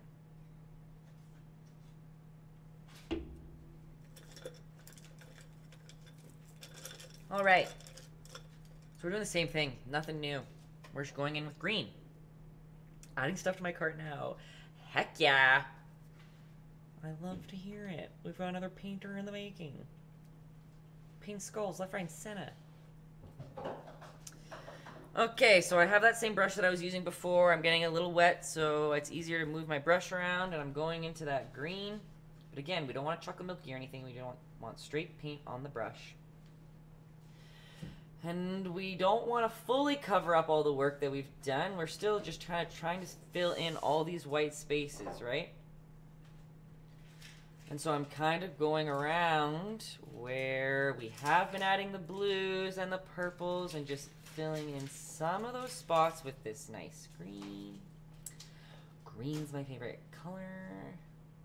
But I actually hate painting with it. It's funny, it's really hard to mix and to get the right color of green. It's a very touchy color. Right, I'm going over that eyebrow bone with some green. And just along his forehead a little bit. Again, remember if the paint's being a little like, what's the word? Sandpapery? I feel like that's a good word for it. If it's coming off a little sandpapery, that just means there's not enough water on your brush. Water will help you pull that across. Let's add some green in some of them little teethies.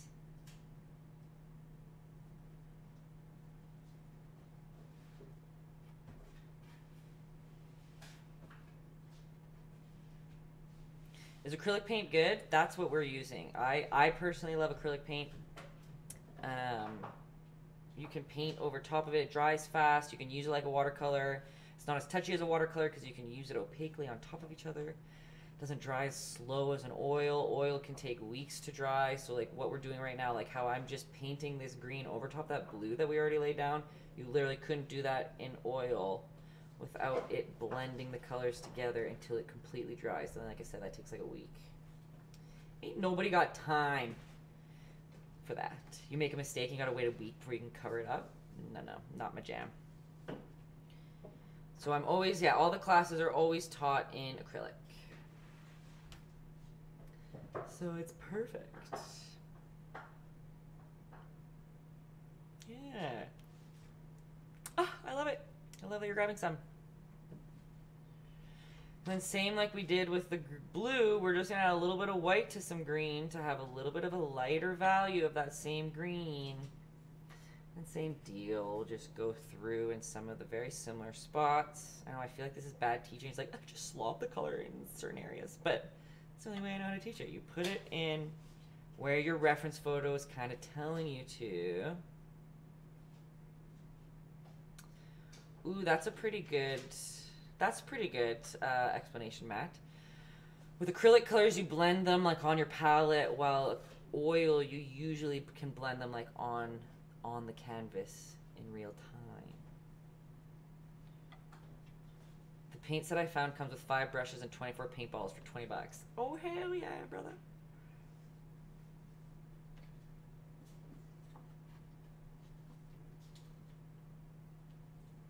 That's awesome. That's awesome.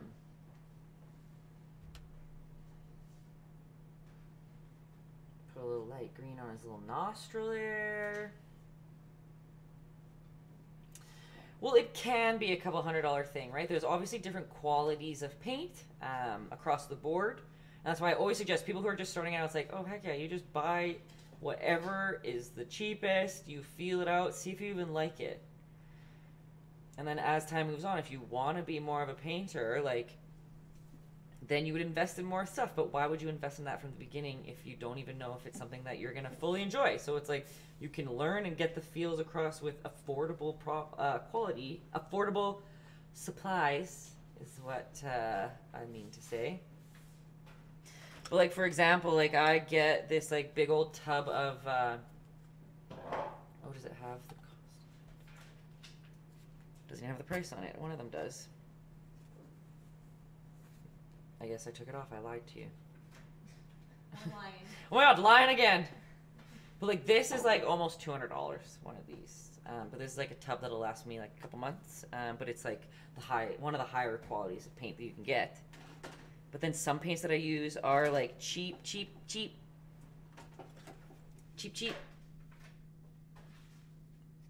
The paint set is on an Amazon Lightning deal today. Is this destiny? I think so. Okay, we've got those cool colors laid out.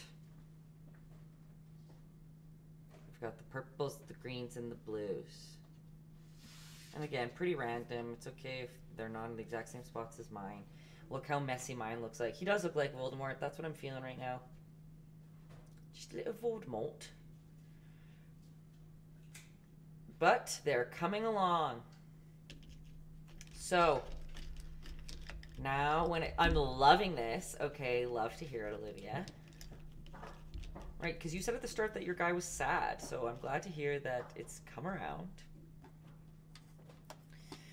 Now we're going to red. If she thinks hers is messy, she should see mine, says Rosie. You cute little angel. Hey, messy's good. This is supposed to be the wild stage. So we're gonna grab some red. Yeah, Rosie's here, Justin. I know you must have missed. I didn't know for the first half. Rosie's back.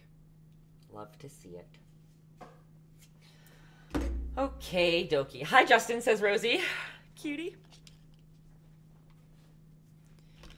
So we are going to red. Oh, Matt gave Rosie a rose. Magda was sweet, man. Everyone's throwing roses at Rosie. Cuties. Makes sense. Makes sense. Feels right. Okay, I'm using... Everybody, there's more. Oh my god, you guys are so cute. She loves it, says Rosie's mom. Oh my gosh, you guys are the best. I'm still using this square brush. You can be using a pointed, whatever you wish. But we're going in with the red. And again, a little bit of water on your brush. Be conscious. Again, we're kind of going a little bit speed mode because we're doing the paint night, but be a little conscious of where your wet colors are already, right? You don't want to mix it if it's wet. Ideally, you'd wait until it's completely dry. We're going to go into some of these spots because now we're starting to do the warm colors, which means the lighter valued areas. So we're just going to add some of this red in here. Again, just kind of filling in these spots, right? Filling in the empty spaces. Know that if you mix red and green, it's going to be a really ugly color, so try to avoid it. Dresden, a little late, but another rose. Angel. Angel, angel. Y'all just spoiling me as usual. But see how I'm filling up this skeleton? Let's get some red in his little eyebrow. Okay. Wow, that was a journey. But man, I'm glad that that worked out because that would have took me forever too. Did what I could. No, it saved the day. Magda was just organizing the thousands of prints that were out of order from the expo. Saving the day. Got some on top here. Those are ready to be stocked for another shop. That's for the dark arts. I need to get those ready for that at some point. Okay, well then if that's it, I'm out of here. Hey, heck yeah. Did you drive or walk? I drove. Okay, good. I was like, don't walk home. I mean, it's not even... Is it dark yet? It's not like fully dark. Still, I don't like it. Which is awesome. Yeah, it is nice. It's staying lighter for longer. Casey, I love. Okay, thank you so much. You're so This is welcome. my air hug from afar. Everyone say bye, Magda. Bye. Matt's like, see you soon. Yeah, Matt's the first to say bye, Magda. / hi, Magda. Okay, good. See you. And you got the key. You're good to go. Sweet. See ya. Alrighty. So again, these crazy skeletons just coming together. Right, we've got red. And then from red, remember the value scale that we were kind of going on? Again, it's one that I just made up. It's not necessarily that red is darker than orange, but that's kind of how I, in my head, see it. Bye!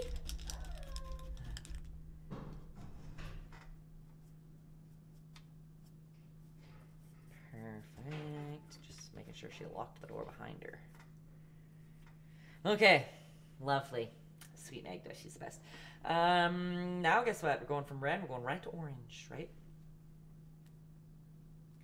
And be conscious to leave open some spaces for your yellow, because yellow is usually a pretty translucent color for most people, right? And it's hard to cover over other colors with yellow. So I'm just going to be conscious of like leaving some spots open of where I want my yellow to be. But again, if you didn't leave space, you could paint white, let it dry, and then paint your orange or your yellow on top of that if you need to. Remember, you've never ruined something. There's always a fixable moment.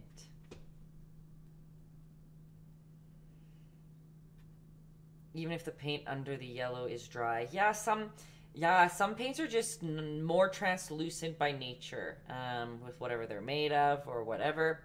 And again, quality of paint has a big jump in there too. Like, there's some yellows that literally, like, it would just, even if it's dry, still not show up as great.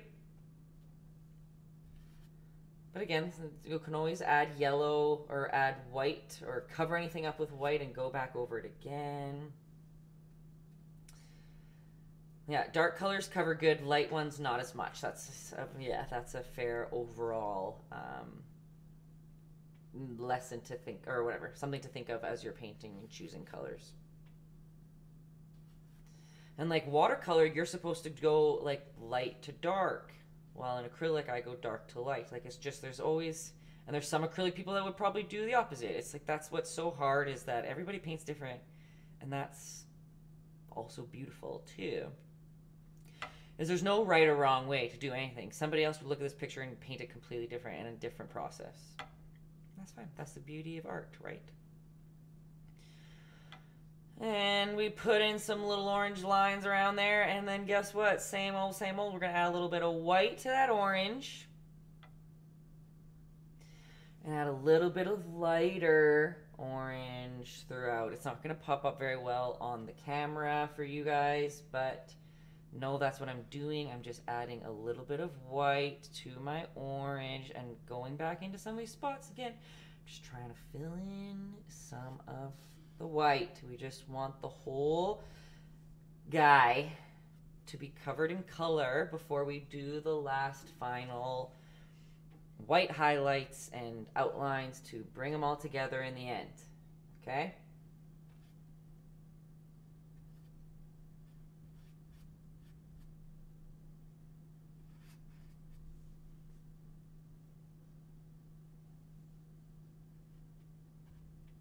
Teeth, they can be a little bit orange.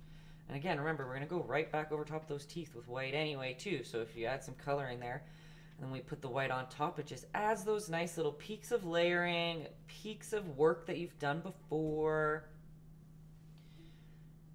And let's do one more there. How does he feel? The colors are popping up a little ugly on the camera, but nothing wrong with that.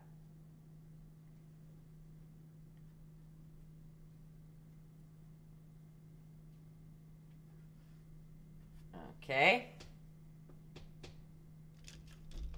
Oh my goodness, you guys, I forgot my favorite color.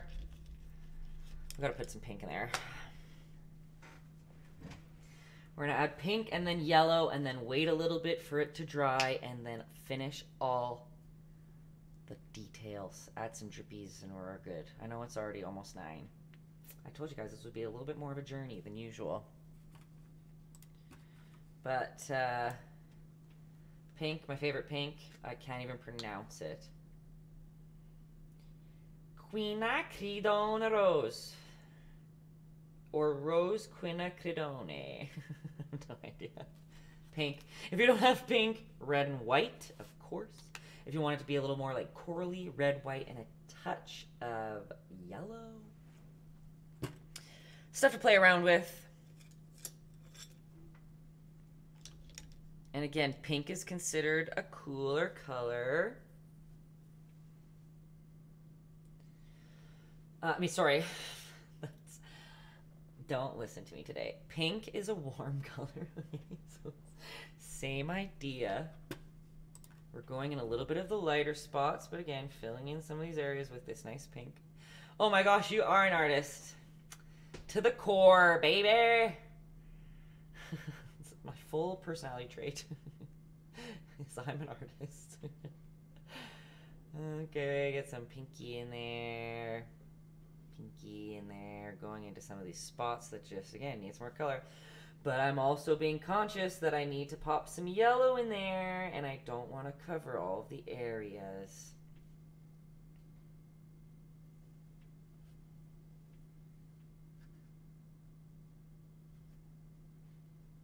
little bit of pink, a little bit of pink. Magda made it home safe. Okay, that's all I needed to hear. I love when people tell you when you're home. Tell you when they got home. Because I'm a stressor, you guys. It's from my mom. So always tell me when you get there. And then I was a teenager and I always forgot and I never understood why she got mad. Now, as an adult, I get it. Oh, just for fun, I just added some pink in his eyeball. Why not? There's no rules.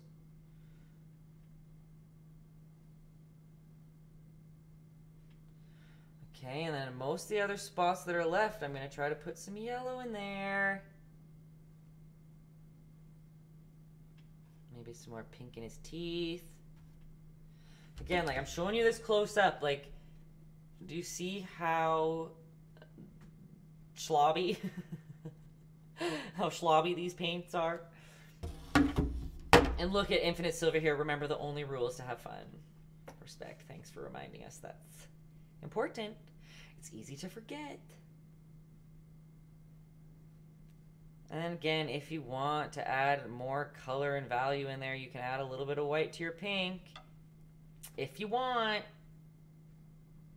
And just dab some little pink spots in there. Just dab it in.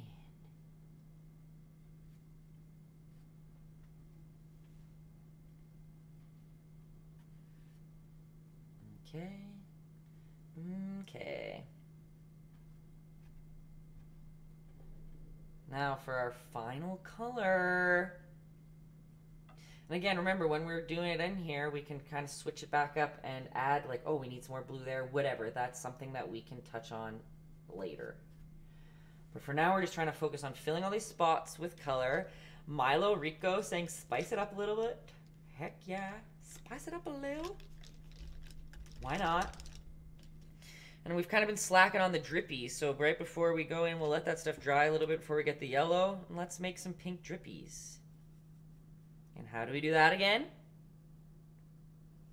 We are adding water to our pink to make it a little bit chocolate milky. You're filling it all with what are you gonna do on the background? Stars or butterflies? I'm keeping it simple. We're doing no background. Splatter maybe, but she gonna stay black. That's my soul. I'm just kidding. You're filling it all with color and then adding white on top. Yes, that's what again, this is just how I've been doing my rainbow portraits. That's what I do. I color it up as most as I can with color. Maybe there'll be a couple white spots, but ideally I try to fill the whole thing with color and then use white as highlights to block out and push back some of the colors. And again, they peek through, right? The color peeks through your white sometimes. Again, just adds to my layering look. And again, this is what I mean by I'm not a teacher. It's I don't know why. I don't know what. It just feels right. That's what I do. And Matt did make a good point. If you want to stop the drip, you can tilt your canvas flat. Totally. Right? If I want to stop there, I can go like this. Then you just have to wait for it to dry is all. But totally an option. And I'm going to let that one go a little bit longer.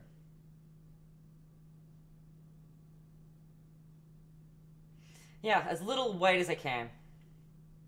Not too strict to a T, but that's the concept that I go for when I'm laying colors down. All right, so let's get our yellow out. I'm running low on my yellow. And remember too, you can use neon colors. You can use whatever. You got my follow, but I need a splat on the background. Let's do it right now. I can do that. That's easy. My water's filthy, so I'm just gonna pour a little water on here, quick. And we're gonna give Milo Rico a splat. Probably a splatter. I'll use this as a teaching moment as well. So, oh no, my water just mixed in there. Okay, it looks like we're doing purple splatter. We'll see if it works. But splatter is the same as when you do drips and you do whatever. You want your paint to be pretty watered down. You want a paintbrush.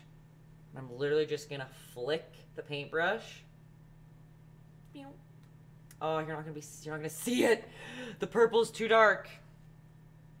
Let's do another one over here. So I'll bring it closer.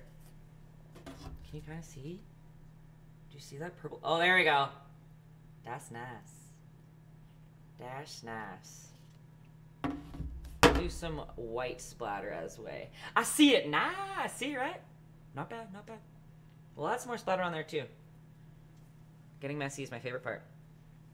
Matt coming in with the goat. Ooh, baby. Thank you. I just got distracted. Okay, so we've got drips, we've got splatter, we've got most of our color laid out, but yellow. So let's put some yellow on there, right? Also, thanks for the follow, Milo. It's just 9 o'clock as we speak. I'm getting, whatever, medium-sized brush.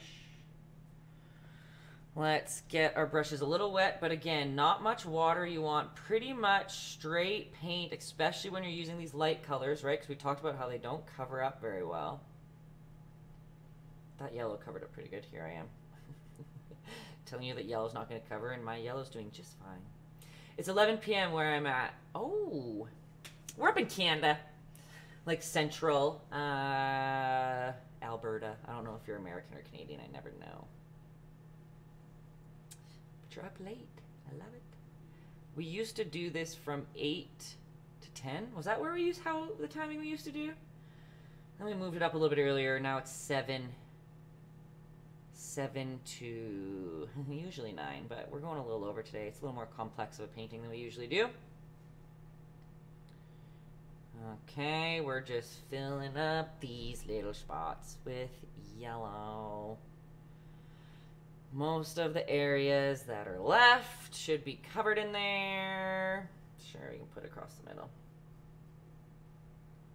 Yellow. Yellow.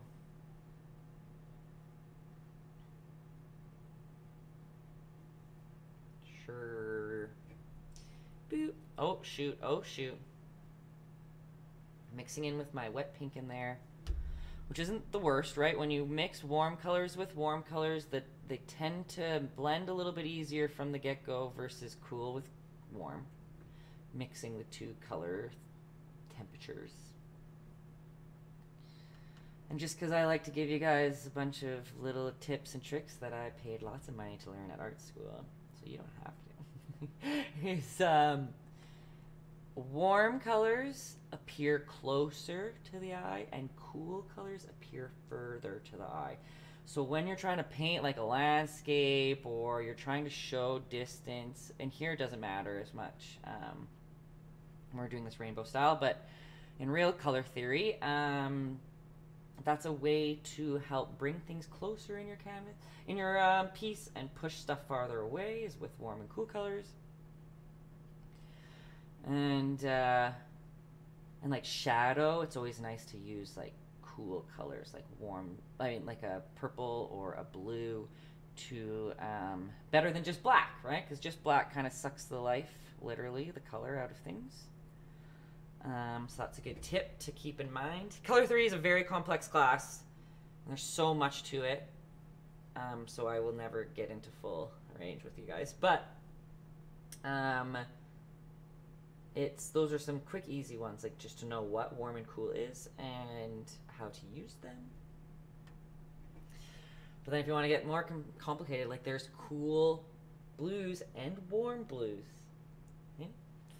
Just to keep life a little more interesting. Just to make it more confusing. Okay.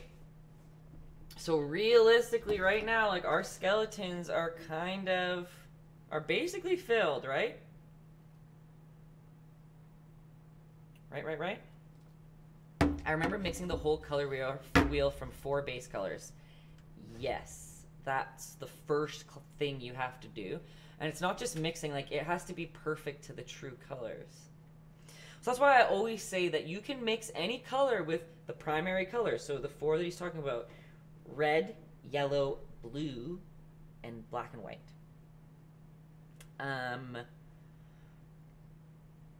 But it, I just got, sorry, I just read her comment. Lady Tate, did I say that right? Likes to paint by numbers on your phone. I was going to say, I have paint by numbers I can sell you, but just kidding. Not on the phone. But yeah, hey, it's the same concept, right? And that's why, like, I find painting so relaxing, too, is just, like, throwing colors around, seeing something come up, seeing something build with your work. It's just the best.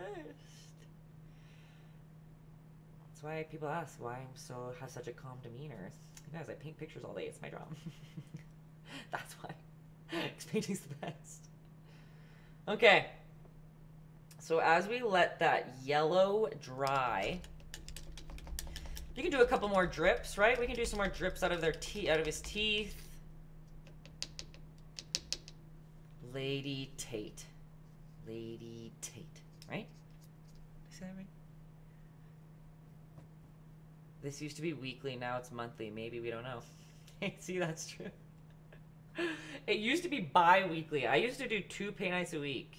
For a couple months there, it was wild. But that was in COVID times, and we were all home. There was nothing to do. Now, my job's loco. We should bring back the bi-weekly, says Nikki. Hey, it'd be nice. But,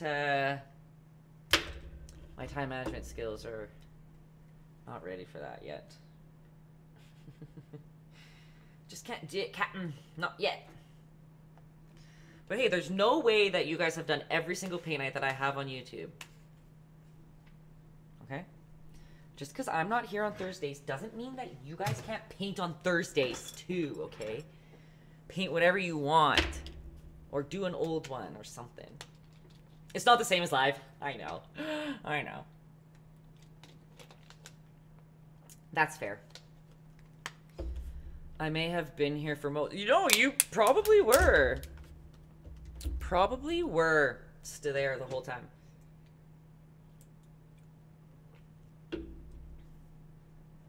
Okay, right? We're still letting that stuff dry. But I am gonna do some drippies while we let it dry, right? Realistically, at this point, you should probably change your water. It's probably really dirty, and that will affect your colors when you're doing these like drips and stuff like that. I am locked into this prison. There's just so many cords around me that I almost exclusively always trip over when I leave here, so I don't like to leave in the middle of a stream in case I just rip out all of the cameras at once. So that's why I'm putting little drops of water on here.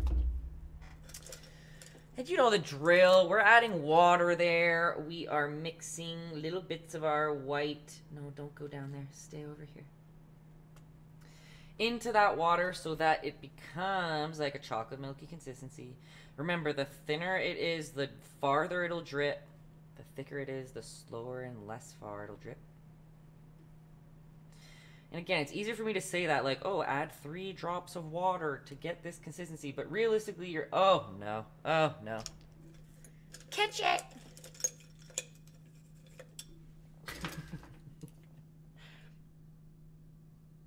Oh, that was too much. That was too much. No good drip. That's way too drippy. What I was going to say was you'll never know until you feel it out yourself. What I was about to say there. So just feel it out. Add different amounts of water to it. See what happens when you add this much or whatever. And play around with it. Happy accident, right? Right. And remember, too, that this... the background's black. So, it's easy. Like, I can literally just paint black over that last bottom to make the drip whatever length I want. She's too famous for us. She goes on TY Canada? On what Canada? TV? Guys, you can't say. Whenever everyone says that I'm famous, like, the guys know. I paint pictures in this room. That's what I do here. Don't worry about it. TV on Canada. Hey, I was actually on the news the other day. That's true. That was for a different part of my job. Guys, that's nerve-wracking. Being on the news was stressful. Oh, that drip's still going, and we're just going to let it live that way. And remember, with that same consistency of water, you can, like, flick some specks on if you want. YOLO is right, Dresden. YOLO's right. Just getting a little bit bigger of a brush, and I'm gonna like we did before. You can flick or pull back or whatever. Just gonna flick some white splatter. I'm actually gonna flick it right onto my skeleton too. I like to have some splatter inside there. Oh, and look, this drip got attached to one of my splatters and went off course. You see, she changed the subject too fast. Hey, I can blame that on the ADHD. Squirrel, I'm on to another conversation. Okay. Now to bring the skeleton all together. I don't know why I call it skull, whatever. All together. We're going to want a medium-sized brush. And you're going to want it nice and clean because we are whiting out stuff right now. We're going back into our skeleton and we're putting white over top the colored areas that we put just to bring some of these shapes to life, some of the highlights. And then there'll be a little outline and it should be completo. All right? So I've got a bigger brush. I'm using this size, again, whatever you're comfortable with. And I'm going right into my white with a little bit of water on there because it's going to be a little translucent, and the more layers we put on, the more opaque it'll go. But I'm going to start with right in his forehead. I'm just going to white out this area a little bit.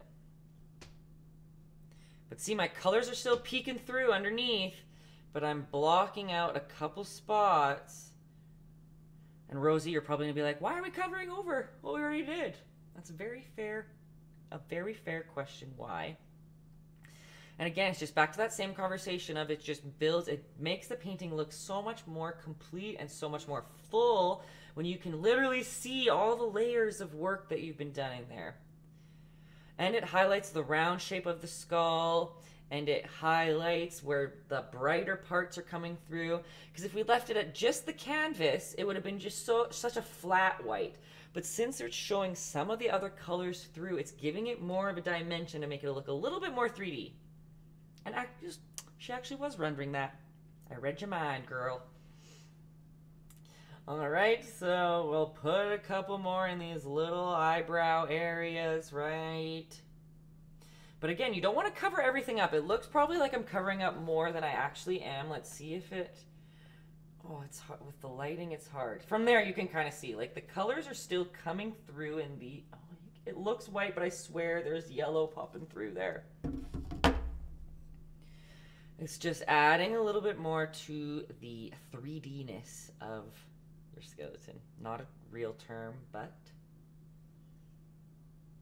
you're picking up what I'm laying down. Alright, in here we'll just do a couple little white lines to show that grooves, right? The grooves above the teeth.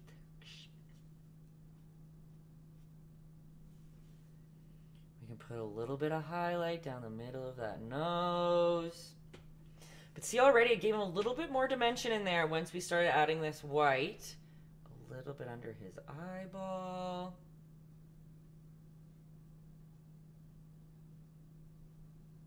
Right?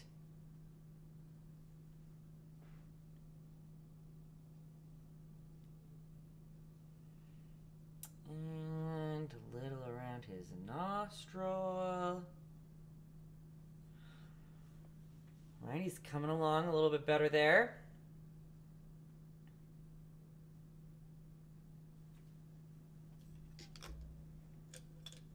And then same with his teeth. I'm just going to get a little bit smaller of a brush, and we can zoom in to the teeth again. It gets a little blurry when I zoom in. Sorry about that. But again, I'm going into pure white.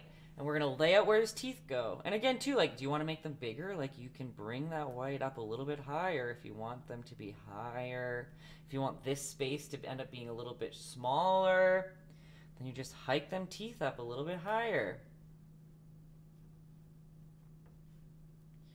And see, like, I'm still seeing, like, some of my orange outline popping through in some of these spaces, right? And, like, to me, I think that's, like, awesome. Like, I love being able to see that through. I think it just adds a lot of fun to the painting. Oh, it really blurs it out when I zoom it in like that. Sorry. I noticed that the new studio inspires me to paint more beautiful art. Oh, well, thank you. The new studio is pretty cool. I can't fight that. It is very cool. It's tough. I won't lie that it's a little bit difficult not working from home. It is a lot different having to like go to a space to work, but it's good. In the end, it's going to be great because, well, let me get this skull out of the way, because I have some work-life balance, and that's very important, because when I'm home, I physically cannot work because nothing's there, so it forces me to relax, which is nice.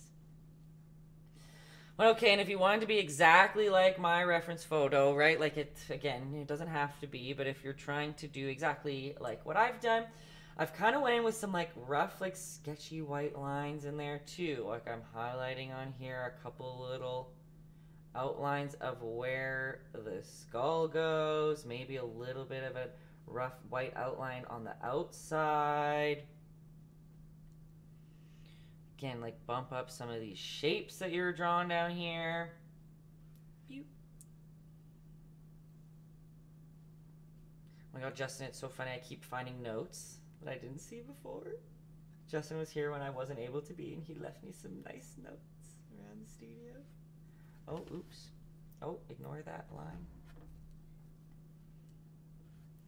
And then one, like this is just something that I've always done, is I like to like imply shape. I like did a big old circle here in white. Do you see it pop up there? And just some rough outlines, because skeletons, bones, and skulls, like they all have like indents and lines and roughness to them. They're never perfect smooth. All right. How do we feel about that? Did that kind of bring... Oh, it's blowing it out so much on here. You guys can't see the real colors. Color explosion. He's coming together there. But now our last step really is outline. But it's rough outline. It's not as like precise as it usually is. And again, drips too. Like do as many drips as you want. Don't let me stop you from nothing. We can, oops, if you want to do drips of a color like yellow, let's say you want to do drips of yellow, but again, how we were talking about color, lighter colors being hard to show up on darker backgrounds, so like yellow watered down would be very difficult. It probably wouldn't be seen. So it's safe that you can do a white drip like this, and then you can paint that white drip yellow if you want to. I'm going to make a green drip here while we just kind of wait for that white to dry a little bit. And then we're going to go in with some black outline in some spots. Mostly the teeth, they need it the most, but then we're going to bump up some of these shapes and outlines. We're done. 20 minutes later than anticipated, but we'd be done. Maybe a little more. Okay, it's going to be a dirty green drip because it is with my dirty water in here, but let's do another one in there. Remember, you want to get your paint to be watery enough that it forms a bead, and then just let her drip on down. This one's a little bit thicker. See how slow it's going? It's because there's more paint than water, which again isn't a bad thing.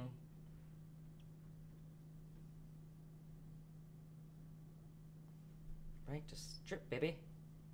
Drip, drip, drip.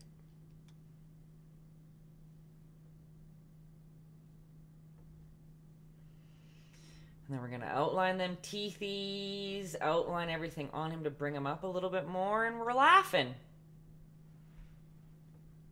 How are we feeling at this stage, everybody? All you painters? Are we okay? Are we happy? Is there anything that I can help with? Feeling like we need more drips. The drip master himself, Ilham's arrived, you guys. Hello, Ilham. When I did the first drip, Dresden was like, Ilham will be proud. And I was like, no, he wouldn't. It's not an up drip. It's got to be up. Yeah, see? And now Dan's coming in with the ups. You guys. You guys. This is one painting that like literally doesn't even have up drips in it, hardly, hey? Ilham is proud. I'm glad he arrived to confirm the proudness. Love it. Oh, Dan, usually I'm done by now. Dan's probably coming to check. What are you doing live still, girl? Okay. So we've got that little, yeah, exactly. It took a little longer, a little more complex. I've also been tangenting my life away, story of my life. What can you do? Okay. Do you want some green? Ooh, I just got a paper. Not a paper cut. Oh, there's like a splinter. I took a nap after work and missed the start. Don't worry about it. Naps are important. Naps are important. Let me get some more green splatter in there. That's fun. You can even like draw on dots if you want. Instead of like actually making it drip, you can... What's stopping you from making a pretend drip dot? If you want. Boop. And another one. Perfect. Okay. Should we get to that dark outline to finish it off? I'm so excited to teach you how to paint the skull that I've been on longer. Okay. Perfect, perfect, perfect. Alrighty. Alrighty. This is a classic painting of mine. I have stickers done, prints done of it. I've put it on some other stuff. But we're rainbowing away. Rosie said she's all done, but she's going to post her final result on Instagram. Love to hear it. I'll share it with everybody, of course. Thank you for the props and for joining. We love having Rosie around, don't we, folks? Okay, then let's do some last step here. We're going to outline. We're going to outline. So I'm grabbing whatever brush you're comfortable with outlining with. Mine's a little bit medium-sized. It can be done like this or like this. We want more paint than water because we'd like to go on a little thicker. And we're going to start by just outlining this eye shape again. We've gone around with so much color that some of the shapes got a little messy, so we're going to use this opportunity to bump up some of these spots. So see how I did a line right over top, almost like a line of eyeliner. See how I brought the black over here and went down a little bit? Same around the bottom here. Let's just do, and again, remember, this is as messy as those lines are. Oh yes, you guys, thanks for always fixing me there. Nikki's right. You can use a paint pen or a Sharpie, whatever feels best if you're not comfortable with a brush. I'm using black. Yeah, you can use blue if you want, whatever, but I'm going straight black in here. I just threw you guys off. There was mass pandemonium in the chat for a second there. Right, so we're using this, and again, we're kind of looking at it like it's eyeliner. Right? You can darken up that pit in there if you want to. And again, come up on this side, same thing, and we're just going to be bumping up that outer shape and bring it on out a little bit, like a winged eyeliner. Right?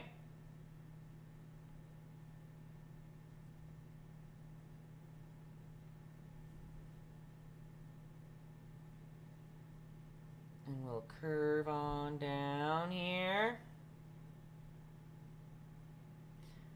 A couple just little darker spots in that pit of his eye. Again, oh my gosh, look how messy that line is, but it works. It works. We're going to make his nostril come in a little bit more and out at the bottom. So see how it's close at the top. And then it fans out, the space in the middle gets a little bit bigger at the bottom. See that? It's kind of bumping up these shapes a little bit more, defining it away from all these colors we've been throwing around. Okay.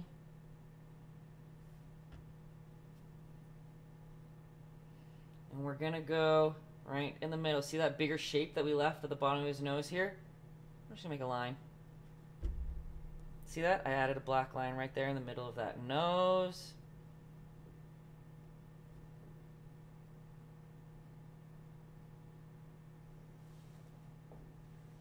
Right?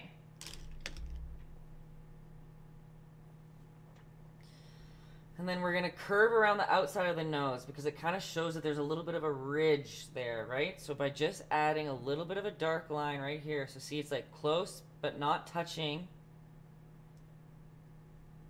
See that there? These two little lines right here. Close to but not touching the nostril holes that we made in there. You can even be a little more sketchier, like from here you can add like some of these like rough lines going up that nose. Zoom in a little bit on that for a sec here. See how I brought some lines further up? See how it's just kind of defining these shapes more? Same here, you can darken that up a little bit more if you need. Right.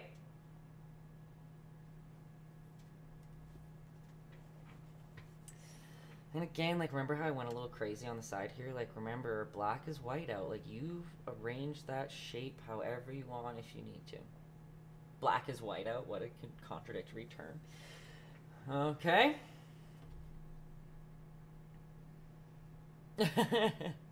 Remember, black is white out. Just to keep you on your toes. Right? You can fix these shapes again too if you don't like them or if you feel like they're not in the right way. I'll just break it down a little bit.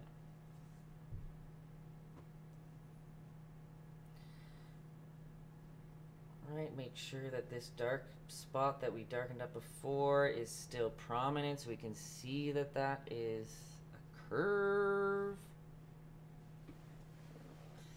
Okay. And then let's get to the teeth. Okay, I guess I'll zoom in. Oh my goodness, what am I doing? Where's the drippy skull? Here he is. Let's pull this up. All right, we're ready to outline them teeth. Again, pretty straightforward, but you pick where you want your tooth to go, and let's start at the top. We're outlining it and bring it on down. One of the teeth can overlap the other tooth if you want. We've got a tooth, right? And again, you want the front two teeth to be the ones in the front. So you do the first two teeth first, the front two teeth first, I mean. Cut them off however you need at the bottom. Right, we got some tooth in there. And now the next one's behind the front tooth, right? So these are full shapes, but now the next tooth is tucked behind that tooth a little bit. So it's not the full shape. If it was the full shape, we'd bring it out over here, but we're pretending it's tucked behind that tooth there.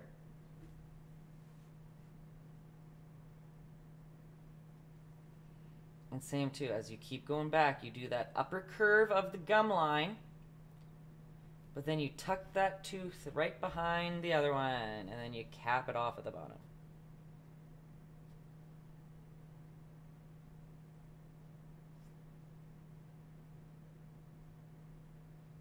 All right.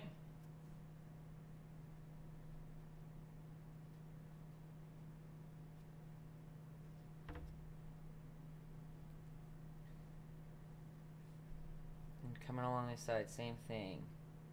Top curve, tuck behind the big tooth. And keep going as you go back down. Curve, tooth, curve, tooth.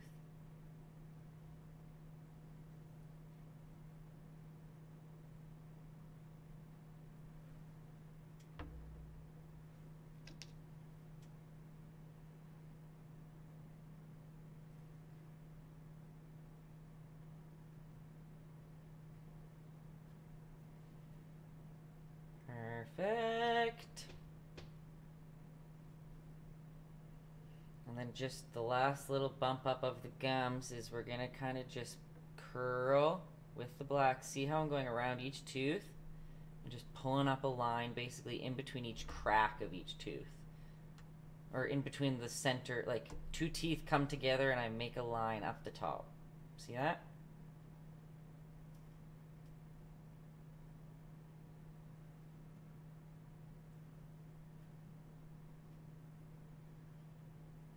Right? I think that needs to come up a little bit more.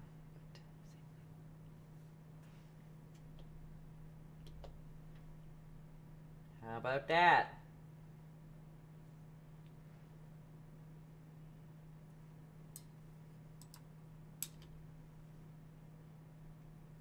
I think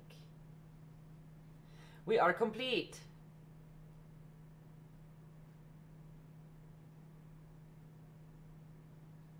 I'm just adding a couple little linies in there just for fun.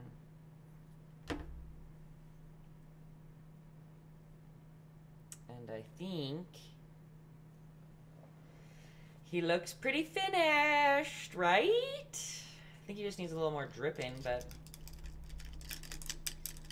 I'm pretty sure we've got a skeleton. It's so beautiful. Elam. Thanks. Let's do a drip here. I say. It's so funny, I got like, I've got one troll in my life, you guys. And it was somebody who didn't appreciate that I painted skeletons. He thought I loved death. He went on a while. Yeah, I know, Justin.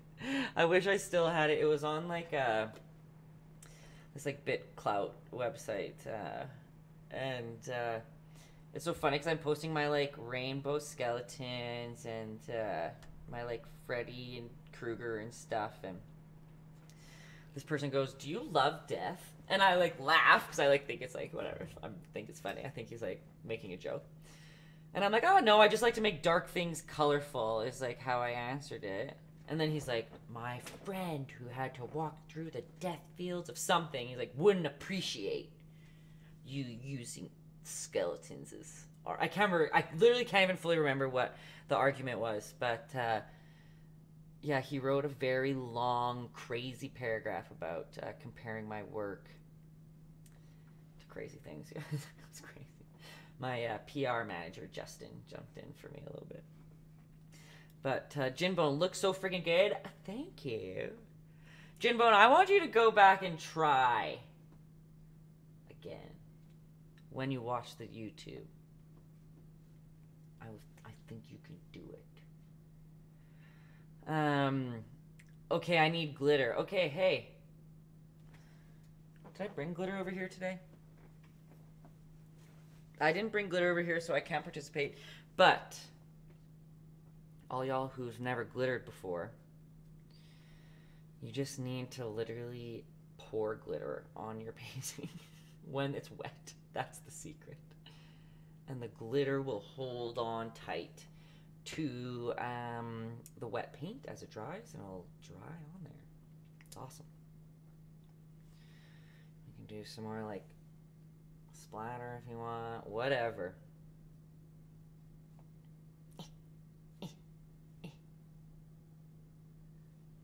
That works. But I think that looks pretty good. I think we've got a complete skull. Again, my proportions are a little off, but that's just life. That's just cross-eyed life. If anybody else is cross-eyed with me, you know, depth perception is off. Okay. And again, people always ask me like, oh, how do you get the faces perfect or whatever, especially when I talk about my cross-eye. And it's literally, you guys, I do exactly what I tell you to do. Like, I look back and forth at the reference photo 1,000,000 times until it, 1,000,000? Is that a number? When I just keep looking back and forth until it feels right and complete and that it matches the reference as much as it could. I'll try it when I'm working on a real canvas and more colors. Yeah, there you go. That would be perfect. I know the only green probably would have been just like a little bit of like a mind. I was going to say a mind F.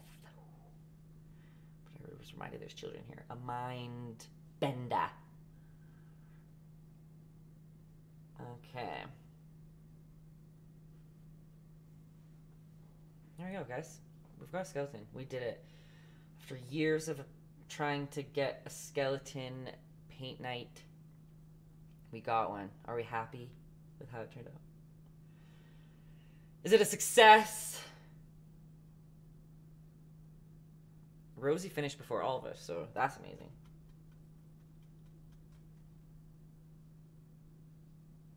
Cinderella sent her picture already. Excellent, excellent. Excellent. Perfect, perfect, perfect. You could do this one all day. Love to hear it. Okay, my gosh, you guys, like, longer than I expected. Okay, we've got, let me get us up here. Oh my goodness, we're starting with Rosie. Oh, we've got, oh, she glittered her life away. Okay, wait, you guys gotta see what I'm seeing right now here. Okay, so we're gonna start with, oh, I gotta wait so I can see your guys' comments here. Okay, so let's go, where's Rosie? Oh my gosh, little sister support, love it. Where are we? Here she is. Oh no. You guys look at her in her little pink glasses. Look at it! Look at her glittery, colorful, drippy skeleton. She blows my mind, that girl. Look at her go. Oh, and there's her little brother. What's happening here? Oh, she's showing him. Does he like it? 10 out of 10. We've got 10 out of 10. Oh my god. She got hearts in its eyes. Is she even real life is a real question. Man. Rosie can't be stopped. You guys are the best. I love that you guys are all on the Ellie. Oh, the Ellie. So I should read Ellie's name. Ellie too. Y'all are on the Ellie train too. But on the Rosie train. Love to see it. Oh, I messed up my screen here. What? Let me... What the... Oh. Sorry.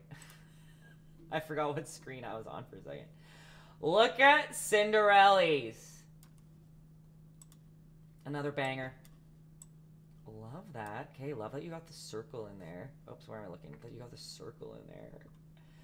Love the dribbies. Love the splatter. 10 out of 10. 10 out of 10.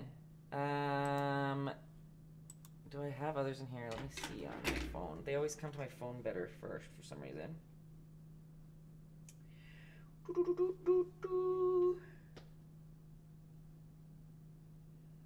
Oh, I don't have... Okay, here's another one. Here's another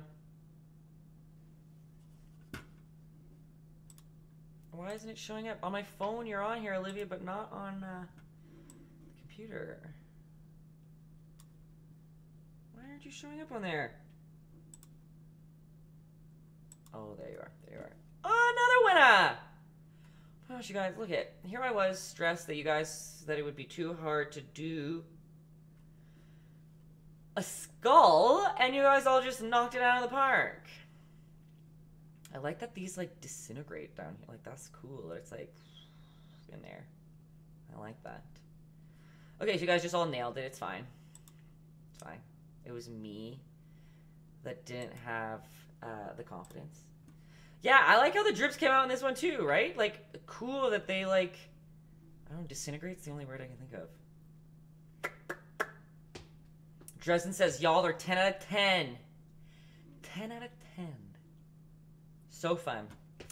I know there's a couple more of you out there. Sometimes you guys like to take a little bit longer before you send them in. That's totally fine. If you share it on your story, I'll always share it. Even if you share it on your story like another day. If you did follow this on YouTube and you put it on your story and tag me in it, heck yeah, I'll share it. Angels. I love to see it. I love to see when you guys go and do the YouTubes. I've also already hit over 1,000 followers, so now I just got to get my watch hours up, and I may be close to getting paid from YouTube, which is a big deal. That's the goal. I'd love to make that happen. And then it's a little bit easier to make free paint nights when you're getting income a different way, right? But thanks, guys. I'm glad we did it. A little longer than usual, but not terribly longer. 30 minutes or so. Thanks for pressuring me to do this paint night. I hope you enjoyed. What should we do next month? We've got some time. We've got some time to think of what we want to do. Send me a line anytime. Y'all know. I usually don't pick till shortly before the event. Ooh, a dragon. Have I ever painted a dragon? Have I even just painted a dragon before? Yeah, I think so. Thank you, Jinbone. Glad you tried. Hey, if you're a watercolor person, trying acrylic is awesome. That's a huge step, no matter what. Oh my goodness. Thumbnail. I obviously gotta do the thumbnail. Just gonna scooch this out of here, get that light away. Go away. I've already decided, I already decided beforehand what I wanted the paint, what I wanted, there you go, the thumbnail to be. My sleeves are ginormous. I feel like I need to do,